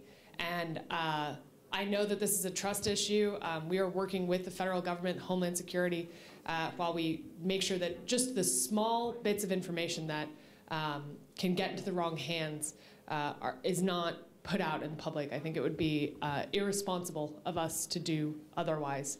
And I think if you look at some of the documents that we put up online, it's a very small portion of those full documents that are redacted, and we are doing our best to minimize those redactions to make sure that you get the information that you need. And then I think Eric wanted to touch base on the recreation. Yes, I just want to point out that the recreation is open at the lake. Only the spillway boat ramp, the top of the dam, and the diversion pool are currently temporarily closed. So all of the campgrounds on the lake are open. The floating campsites on the lake, the horse camps, the Lime Saddle boat ramp, Loafer Creek boat ramp, Bidwell boat ramp. All of those facilities are open. We know we're going to have an issue with losing the Spillway boat ramp, our largest boat ramp facility, and we're actually working right now to figure out ways to try to offset those impacts from loss of parking, boat ramp lanes, that type of thing. But other things, fish stocking, we're going to be doing our regular fish plant. Fortunately, because of the Department of Fish and Wildlife's activities at the fish hatchery, they were able to save not only the fish that went in the river, but also the Chinook salmon that are going to be planted in Lake Oroville later on this year. So there's going to be our 100,000 or thereabouts, maybe a little bit more than that. Chinook salmon are going to be planted in Lake Oroville. Prior to this event, back in, I think it was actually late December, early part of January, there was a fish planting that went on out in the Thermalito Afterbay. So, and the Afterbay is open. North Forebay, the Oroville Wildlife Area, with the exception of one area right now that is in the process of being reopened. So, for the most part, those recreation facilities that we offer are open and available. Well, but that's not the river, and that's where I go kayak at. Right, and when the river's going to be open for recreation, well, flows are going to be higher this year, but that's from the high flow event. I mean, I went fishing this last weekend. Was the opening weekend of trout season. I couldn't go to any of the places I'd normally like to go because they were all blown out. So unfortunately, it just we have a high water year this year, and so we're just going to have to work with that. But the river is boatable. North Forebay is a great place to go boating. Afterbay. The diversion pool is a location that is going to be closed as long as we have that barge traffic going on. It's part of the construction zone, so we're not going to be able to open that. The launch site for the diversion pool is on along the Burma Road, which is part of that construction traffic. So as long as the haul trucks are using that road, we're not going to be able to open that. So there are going to be some impacts like that. But even the paddle-oriented boating, like what you're talking about, kayaking. Down there by the hatchery, we're actually looking now at doing an improvement on that site to make launching onto the Feather River better than what you have right now. So we are very well aware of that. We've been working with Department of Parks and Recreation and our other local partners on trying to figure out ways to offset those recreation impacts. And we're trying to time them and stage them to get them done as quickly as we can. And that's what me and my staff are currently working on. At the ORAC. There's lots of debris in the water. I was sitting down there the other morning at Bedrock, and there must have been 35 pieces of wood this size. And that's what I can see on the surface. What's under the water? Well, like I said, we are going to, I mentioned earlier, we're going to be doing an assessment of the river to look at, what impacts have occurred. So when we did that gravel project a couple of years ago, we actually have very good data on what those spawning beds look like prior to the project, and so we're going to be able to compare them with what they are now. So it's possible there could be sedimentation on that. You can't see it right now, so we don't know, but we are going to be evaluating that. All right. Did you want to say anything? Yeah. Could I? Sure. And Steve, you're up next. Okay, and I'll make this quick. So, the beginning of this, I was talking to the woman who I think she's gone now, but, and I fessed up that I don't have the history, or understand the history of what's gone on here 50 years ago and last 50 years. But, and I think we had a similar discussion on Tuesday evening. So for me, I'm looking at what can DWR do moving ahead. I know there's history, and it would behoove me to understand that better, and I get that. But what I want to focus on, at least for my part, is how do we move forward? How do we rebuild? Well, no, I guess how do we generate some trust with the community? That's the key. Yep. So that is what I'm focused on. I will tell you, I've worked for the department for a while, but I accepted this position on February 8th, so a day after Oroville happened. So this is, since I stepped into this has been the focus, and it will be the focus moving forward until we get this resolved. Got a lot of things going on, but this is number one. So that's my commitment to you, and I will do a little homework so I have a better understanding of the history. So when we talk about it, I'll get it a little bit better. But well, I don't blame each of you up there. I just blame DWR. That's who I blame. Is Steve here? No? Okay.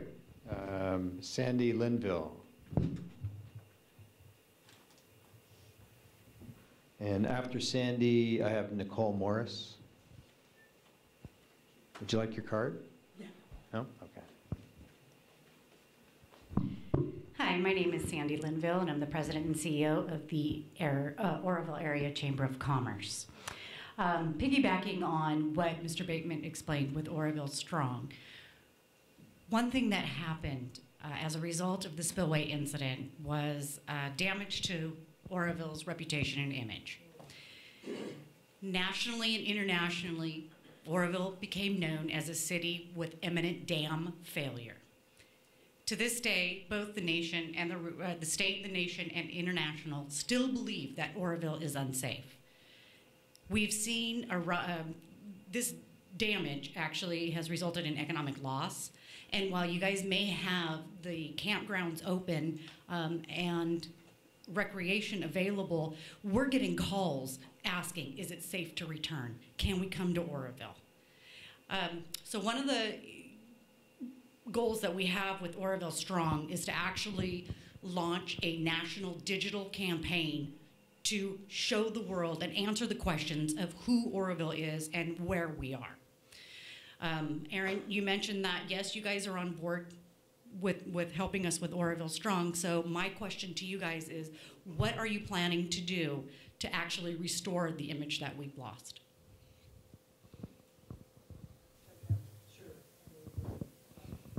Sure. Yeah, and I think the first step is to understand exactly what your organization is working on, and I look forward to being part of your meeting. We've started weaving a lot of that message into our messaging as well, both for local, state, national, international press, to make sure that people know that Oroville is not just safe, but it's open for business. And we absolutely understand the need to communicate that, and it's one of our top and key message points, and it will continue to be until, well, not until, for forever, at least for as long as I can work on this project, for sure. So I appreciate you coming out here. Thank you. I look forward to coming to your meeting as well. Thank you. So is Nicole Morris here? Here you go. And then after Nicole, Charlotte Elmore. Would you like your card? No. All right. I feel really unprepared for a lot of stuff that's been said, and I appreciate everybody's opinion. Are you guys dreaming of a glass of wine right now or something? I mean, you've been raked over the coals tonight. I have opinions and concerns. I'm glad you're putting cameras up instead of human beings. That is ridiculous, in my opinion, to have a human up there with a camera. I have every bit of confidence in you. I trust you guys. I can care less what DWR did 50 years ago. It's completely irrelevant, in my opinion, to what's happening now. I care about our future and moving forward. The beautiful lady that was sitting here is my mother. She's 94 years old. I would not have her in this town if she wasn't safe. She is my whole world. I have every bit of confidence in you. My father was a civil engineer and grew up sitting at the offices of Bechtel all the time. So I've been on some pretty big projects with him. That does not make me an expert by any means at all. But the dam is safe. And it just is. I can't tell you how I know, but from an engineering standpoint, the dam is safe. There is nothing to worry about. I do have a little bit concern with who you picked as a contractor to do this, because however, he's done a great job at Folsom. He did a really crappy job on the Bay Bridge. I'm from San Francisco, and about a year afterwards, it started falling apart, and it cost a lot of money to fix it. My plea to you is keep an eye on the guy, because he cuts corners, he uses materials that are not from the United States and workers that are not from the United States. We have an opportunity right now to employ a lot of people with this. A lot of guys that aren't working, a lot of construction guys. If you need them to be union, they can go down right there. And, you know, it's an opportunity to really employ a lot of people. And as far as the economy goes, I'm nobody special in town, but I've had an increase of business of 34%, okay?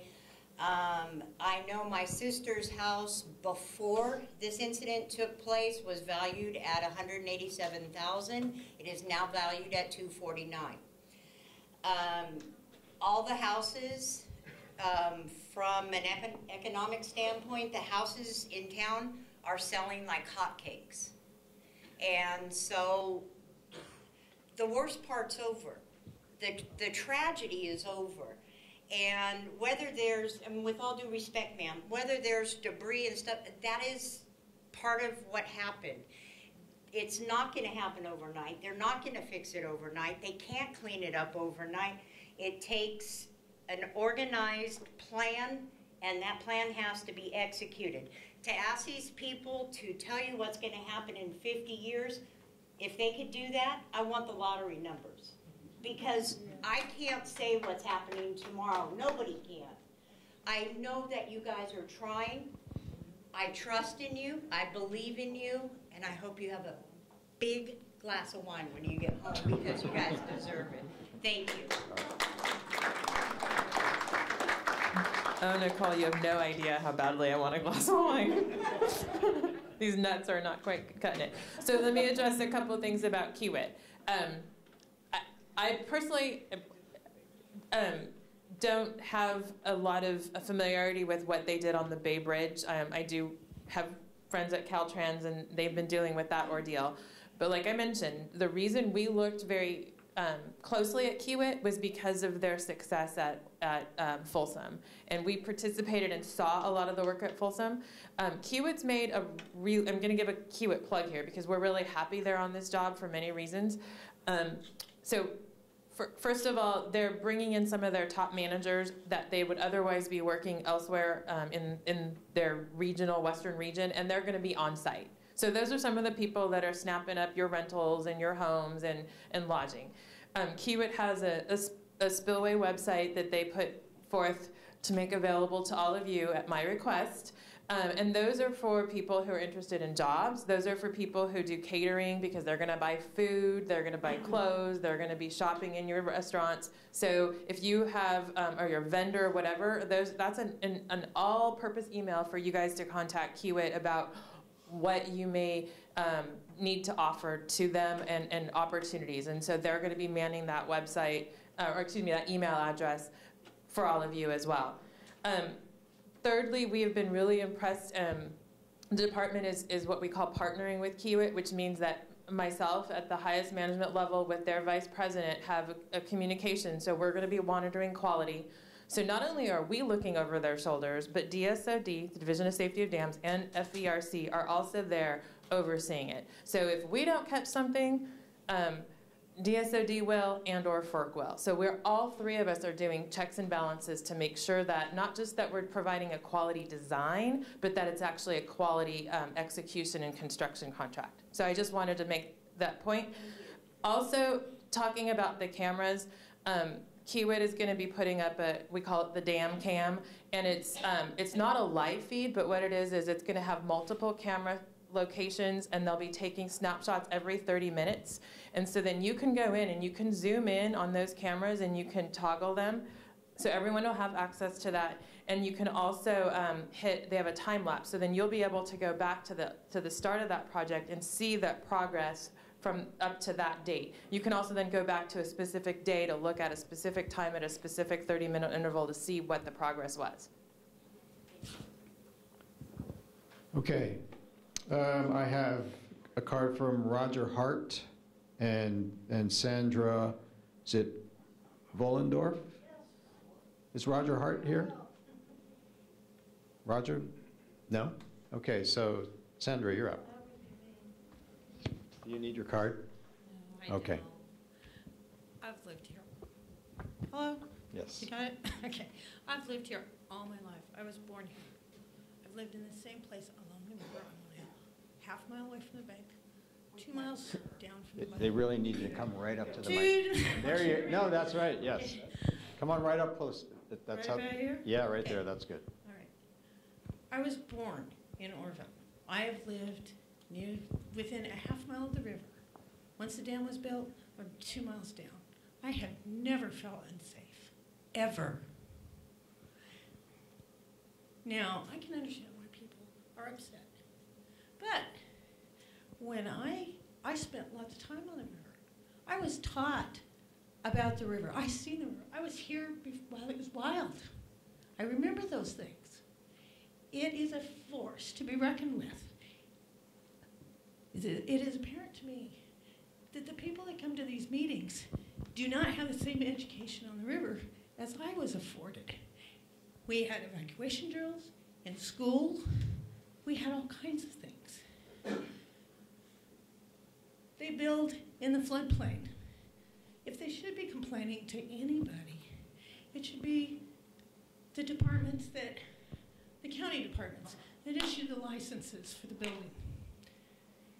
They should be taking responsibility for their choices to live in a flood zone. I don't agree with them blaming you for anything. I feel safe.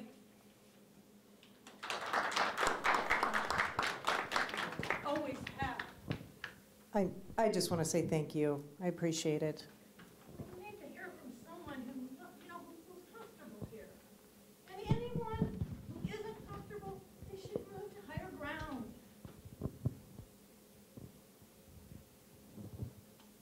So I have a card from Mark Adams. Is Mark here? And then after Mark, I have a card from Barbara Norman. Is Barbara here? Barbara left. Okay. Yeah, better. One of the things I wasn't even going to talk about was, but I just thought of it again, is I'm actually from the Midwest, and one lady mentioned horns and sirens and stuff like that as far as warning devices. Hopefully you never have to use one, but in the Midwest we use them for tornado warnings. And let me tell you what, if you've ever heard one of those, puts the fear of God in you right now. And if the dam ever did have a problem and you pulled the cord, everybody in this community would know what's happening. You wouldn't need a cell phone. You could hear them things for 10 miles, and it is an eerie sound. My other thing was going to be a question, but I'm just going to make a statement. You mentioned with the guy that did the core drilling that in the 60s they did things this way. In 2017 we do things this way. But I kind of wonder why we waited. We know the spillway is not up to today's standards before it broke, because today we would build it differently. So why in the last 50 years didn't we bring it up to today's standards as time went on, instead of waiting for a failure? Just a thought. Can I get your card? Oh, yeah. Thank you. You can't read it. So we can answer that, Jeannie. That's a great question, Mr. Adams. For sure, as Dave Sarkisian mentioned, despite it being a 1960s design, just like buildings that we're in, there are certain things that require retrofit. There are certain things that we evaluate based on current codes. Based on all of the current codes, it still was in, considered a safe structure. So it's not that we are just ignoring it, waiting for it to fail. I want to make sure people understand that that's not how we would operate. All of the inspections did indicate that it was still a safe structure. Now, again, no different than an old car or anything like that.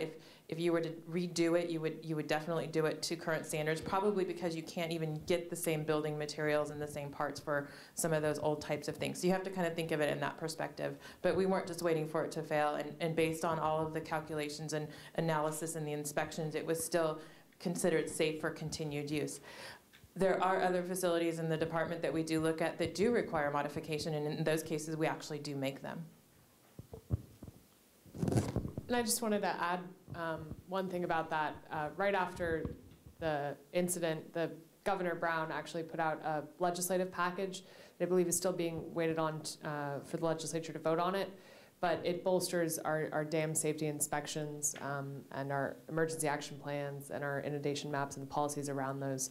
And that, is not just for Oroville. It's trying to take the lessons that we learned here and make sure that we are applying it across all dams statewide. Okay, I have a card from Bonnie Mudrick, and then Brittany Morin.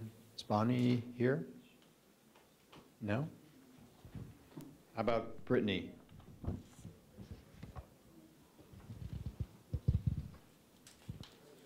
you need your card, or you know what you're? Okay.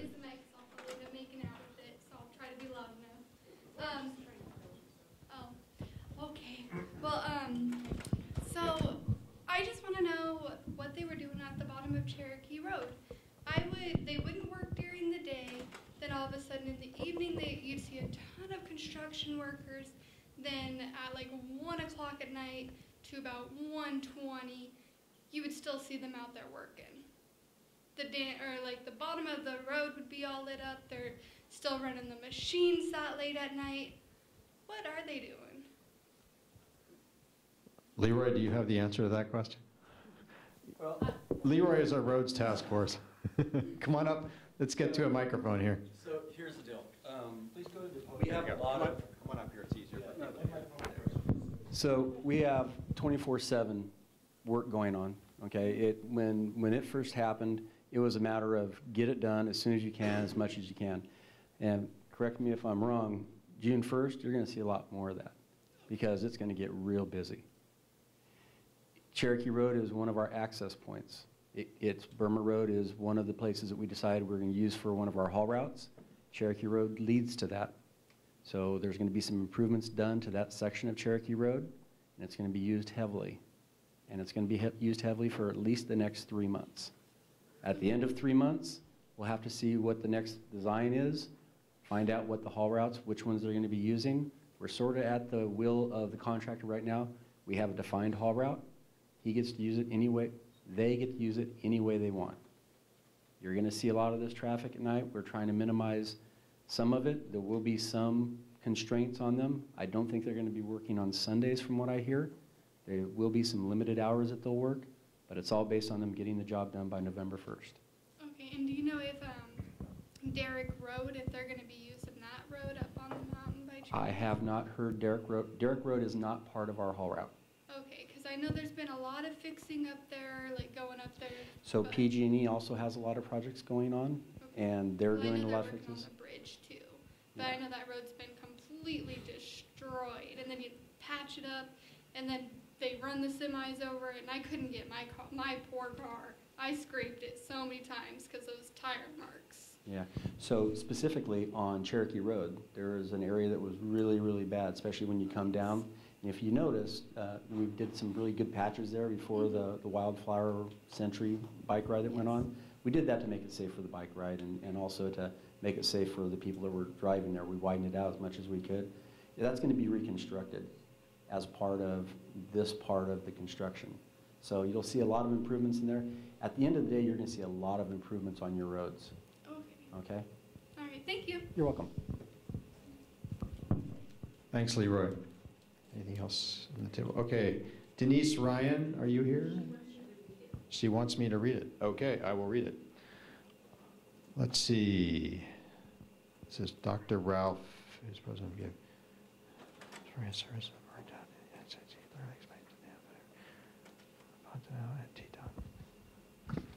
Oh my goodness.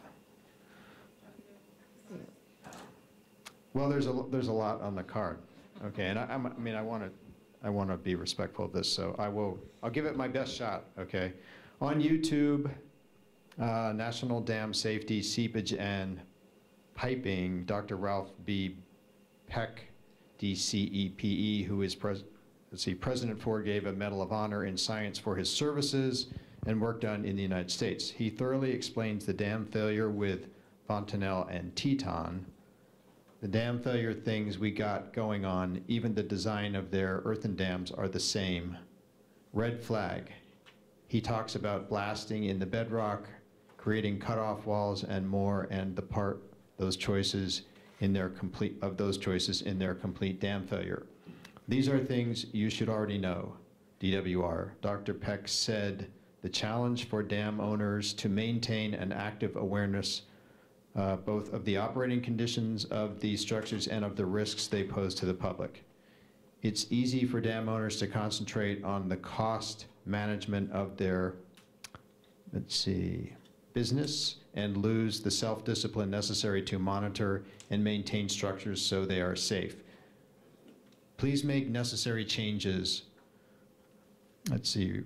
Road this seems to be different. Road on the bathhouse side of the fish hatchery is disappearing, and why are there 3 gates we can't go past to walk and see the spillway? So that's an access question.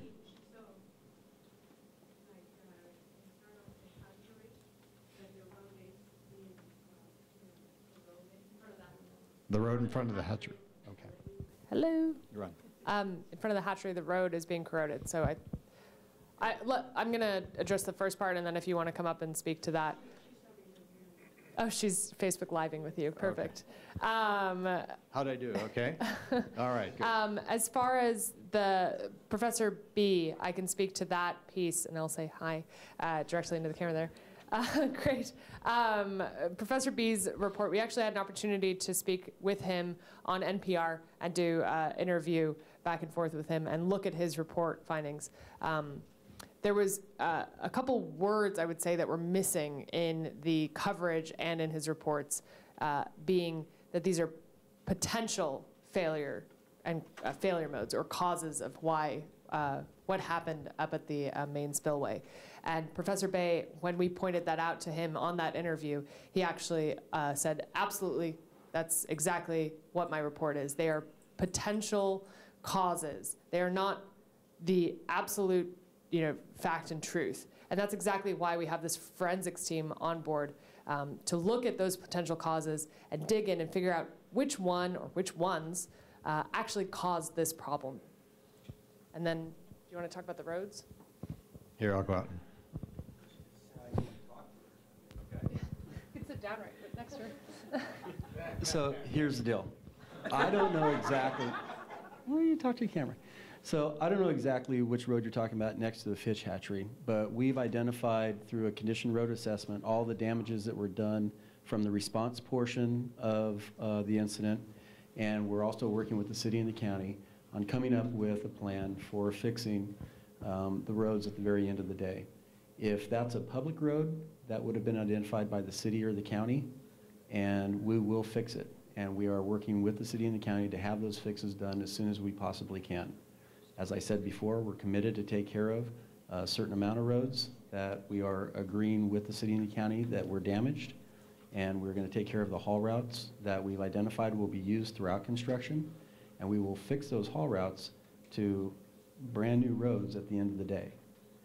If there's another road that's not associated with that, I would strongly urge you to talk with your city or county. It's in front of the bathhouse. So that's so that has been identified. We are looking at it, and we will fix it. And also, she's asking about the gates that they after the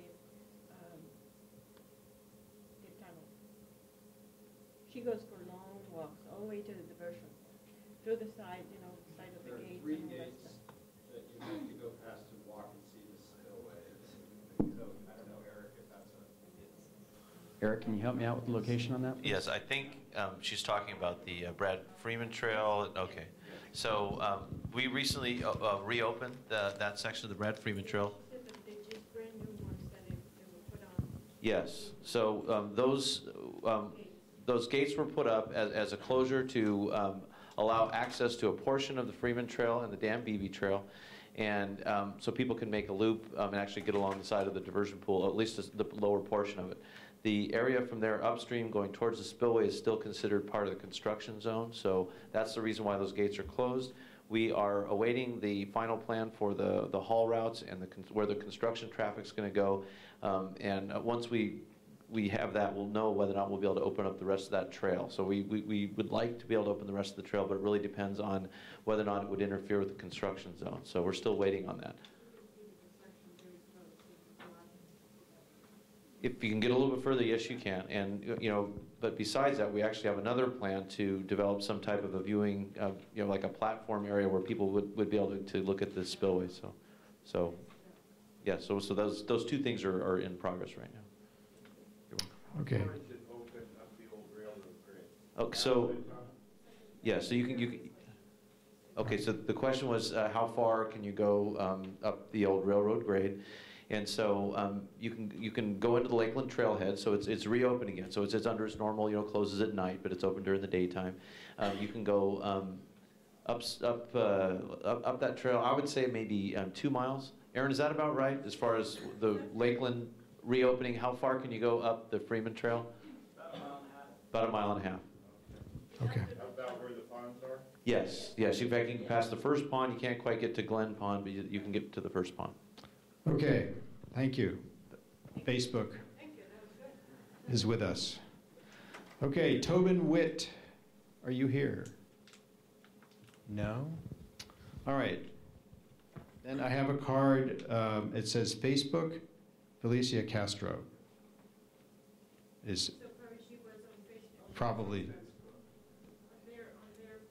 So let me read this. I would really like to know how much time will they give us if an evacuation is needed. I think this is for you, Sheriff. If the snow runoff is too much for the dam to hold, please give us more than an hour. That's Felicia's request. Well, Felicia, I hope you're listening, because I would have loved to have given you more than an hour, but as it turned out, the way the crisis developed, that's the amount of time that we had. Right, Pat? That's what we had. And so we did the best we could under the circumstances. The plan that we have developed, though, which we've rolled out, and that was one of the first things we got rolled out, was our evacuation plan, does build into it substantially earlier warnings.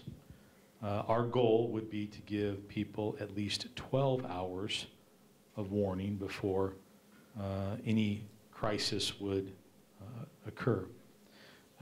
You can go to, as I said earlier, www.buttecounty.net/OEM, and you will see the entire evacuation plan laid out. You can enter your address. You can find out what zone you happen to live in. And the way the plan is designed is that we would issue evacuation warnings, again, hopefully with 12 hours notice, by zones that would be affected first, allowing people to move out of those areas. And then we would move to other zones and evacuate those zones and allow people to move out of those. That way we could hopefully avoid the congestion on the roadways that we had before. And I also think that we're going to be in a better position to do that if that ever becomes necessary. And I got to tell you, I think we're really moving in the right direction right now. We don't face the same kind of risks today that we faced on February 12th. The situation has changed and improved significantly.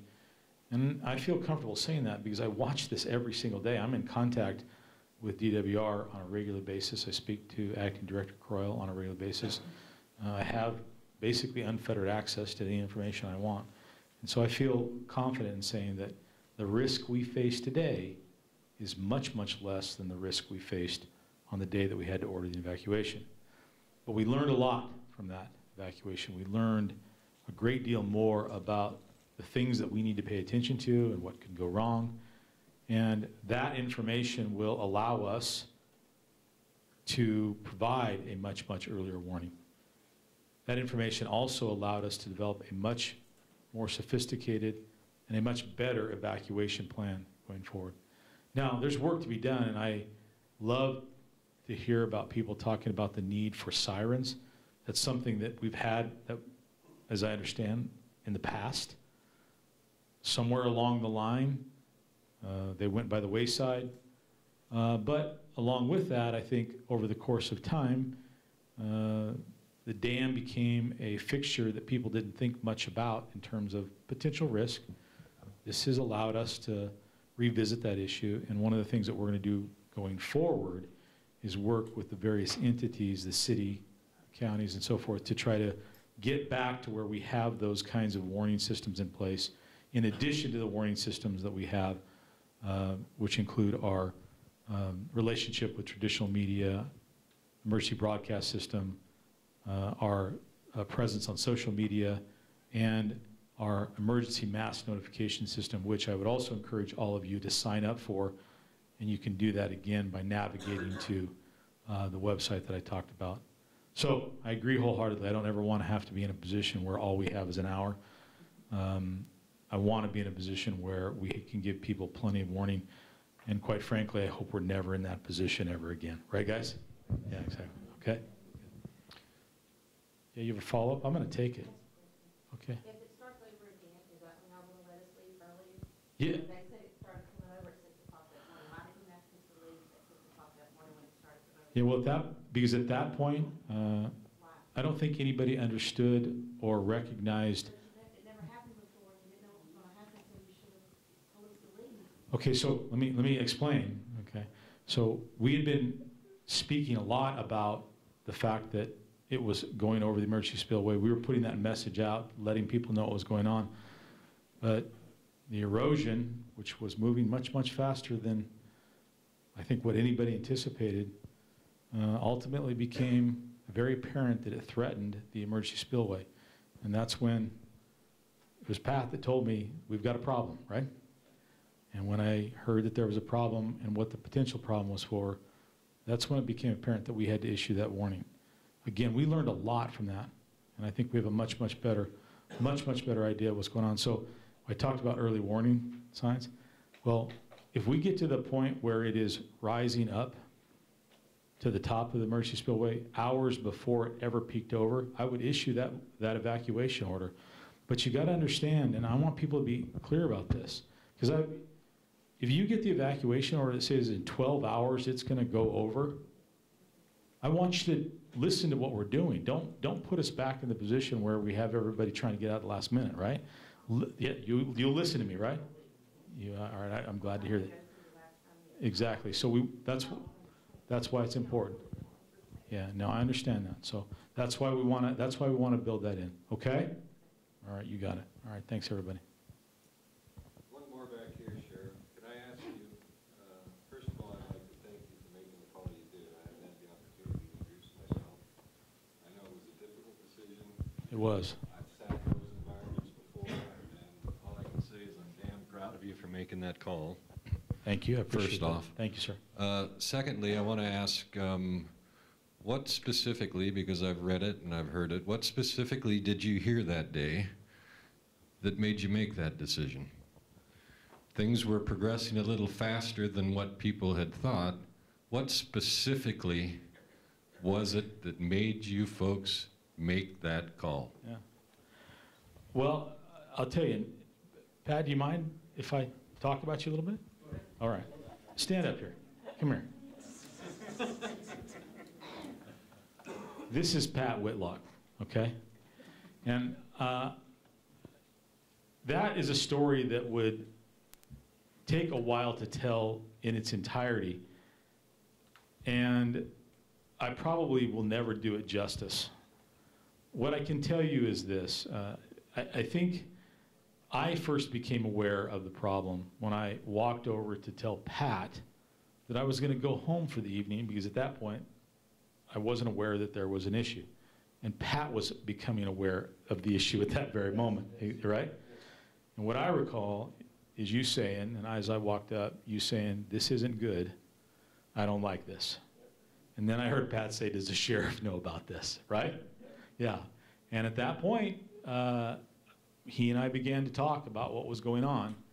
And the erosion, the water that was going over the emergency spillway was causing erosion that was moving rapidly. And when I ultimately asked, well, how rapidly, it said about 30 feet an hour, about 30 feet an hour. And then I asked, well, what will happen if it erodes back? And Pat said the potential was catastrophic failure. Yeah, a catastrophic failure. I may have yelled at him at that point, because then I pointed at him and I said, did you just use the word catastrophic, right? Yeah, because that was, and he said, yes, I did. And then I asked what that would mean, and ultimately, catastrophic failure could have meant, you okay? Yeah. It takes us back there, doesn't it? It takes us back, yeah. It could have meant, as I understood it, a 30-foot high wall of water rolling down that hill, right? Taking with it mud and rocks and debris and trees and so forth and so on. And that became immediately apparent at that point that thousands of lives were in jeopardy. And then I asked, well, how close is it, right? And the answer was about 30 feet, right? about 30 feet to the wall, which now we have an hour. And so Pat was in the room. Who else in here was in the room? Yep, there we go. That's right. So we have a number of you. Was it not the most tense experience you've ever had in your life? Undoubtedly, right? It was scary, wasn't it? Yeah, I'll admit it, I was scared. I was scared for hours, and for about a day and a half, even more nervous. And we had to make a very, very hard decision. And I said, we have to evacuate South County, right? And I quickly said, does anybody in here disagree with that? Because if you do, you need to tell me now. And no one did, right? No one did. And so that's when we issued the order. It's a situation I never, ever, ever, ever, ever want to be in. It's a situation I never, ever, ever want to put you in, which is why we worked so hard to come up with an evacuation plan that built in much more time and set up zones and evacuation routes so we can have a much more orderly approach. Now that said, I'm going to tell you that you will never, ever learn as much as we learned if we hadn't have gone through that situation. And I know, because I'll just speak from the heart. And I think you guys are probably the same. There was a number of hours there. There were several hours there where I didn't know if we were going to live through that. Right? We were just so concerned for the community. We were. Absolutely right. There was a time we didn't know if we were going to live through it. We didn't know if we were going to be able to get people to safety. I mean, it was tense. And as you go through something like that, I mean, obviously, it's a defining moment in your life, right? Yeah. For all of that, for all the chaos, for all the stuff that we learned, what I've come through this with is a belief that there was a lot of divine intervention. There was a lot, and there were lots of things that went our way after that order was given that I have to give credit to God for. But beyond that, I got to give credit to our community. And I want to tell you that I am so proud of this community because we came together in crisis. And when you look at the fact that we were able to evacuate as many people as we did, and there were no major injuries and no deaths, and we came through it without imploding, we came through it without turning on one another, that's a miracle. And that speaks volumes for the quality of character of the people who live in this community. And now when you look at, as we go through, and I know a lot of folks have left, but I said this the other night and I'll say this again, my pride in this community continues to grow because you're continuing to be engaged, you're continuing to come to these meetings, you're continuing to ask good questions and hard questions and showing your commitment to moving forward. And you're doing it in a way that is absolutely appropriate. I got to tell you, I mean, I've been to a lot of community meetings where it just goes crazy and nothing productive happens. But that's not been the case here. There's been a lot of information that has been conveyed. And then I'll also say, not only do I just have immense pride for this community, proud to be the sheriff of this community because of the way you all came together in crisis, I'm also proud of the first responders that work in this community who rushed in to try to help with this evacuation. I'm proud of the first responders who came from throughout the North State to help us.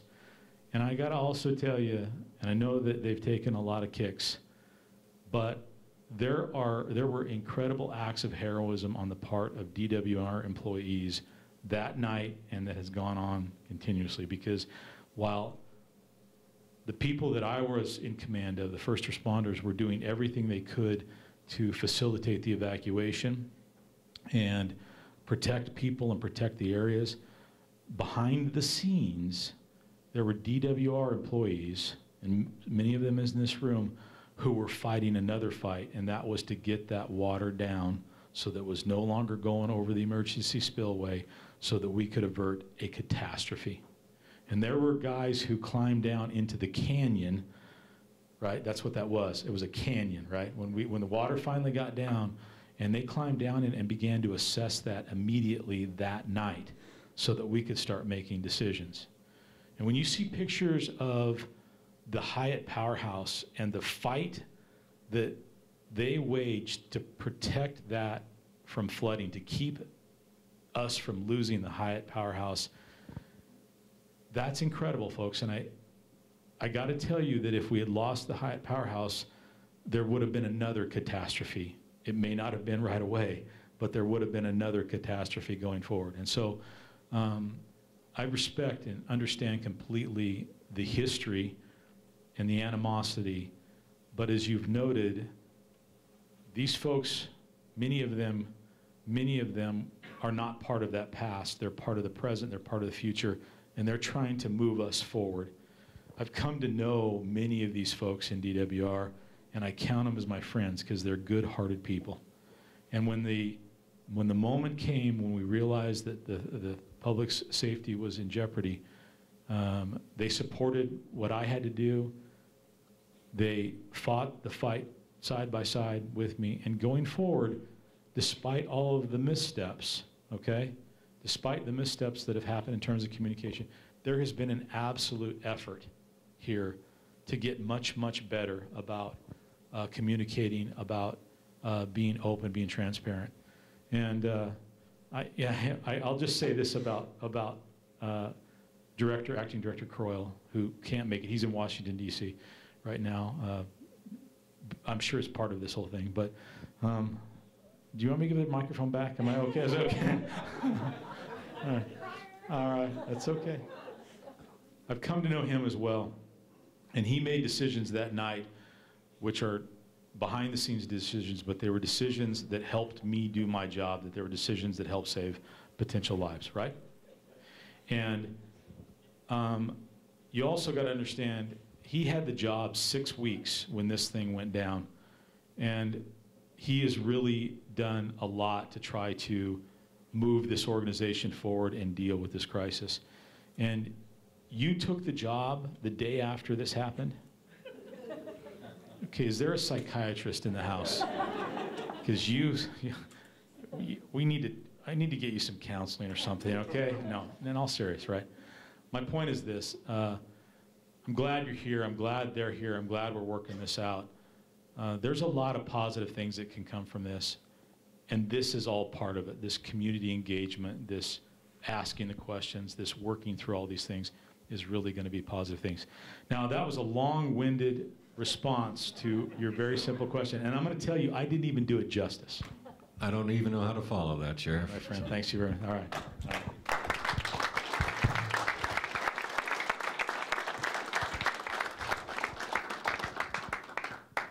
It turns out I don't have any more speaker cards.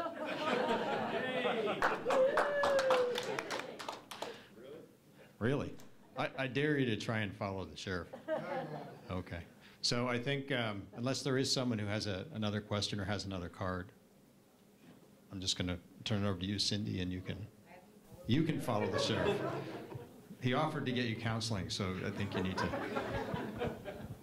Okay, well, I'll make this really brief, but thank you, Sheriff, for the offer of counseling, but more so for really just, conveying the events of that evening and kudos to our folks, kudos to all these community members. Man, this is something, just the cooperation and the community spirit, and I sure hope that I more than hope, I know we can keep this going, and as we said, this is the move forward together on this. And so thank you to all of you for hanging in with us tonight. These meetings are good. We know they run late, but we are really appreciative that you are here. So thanks, and we will see you the next round. So.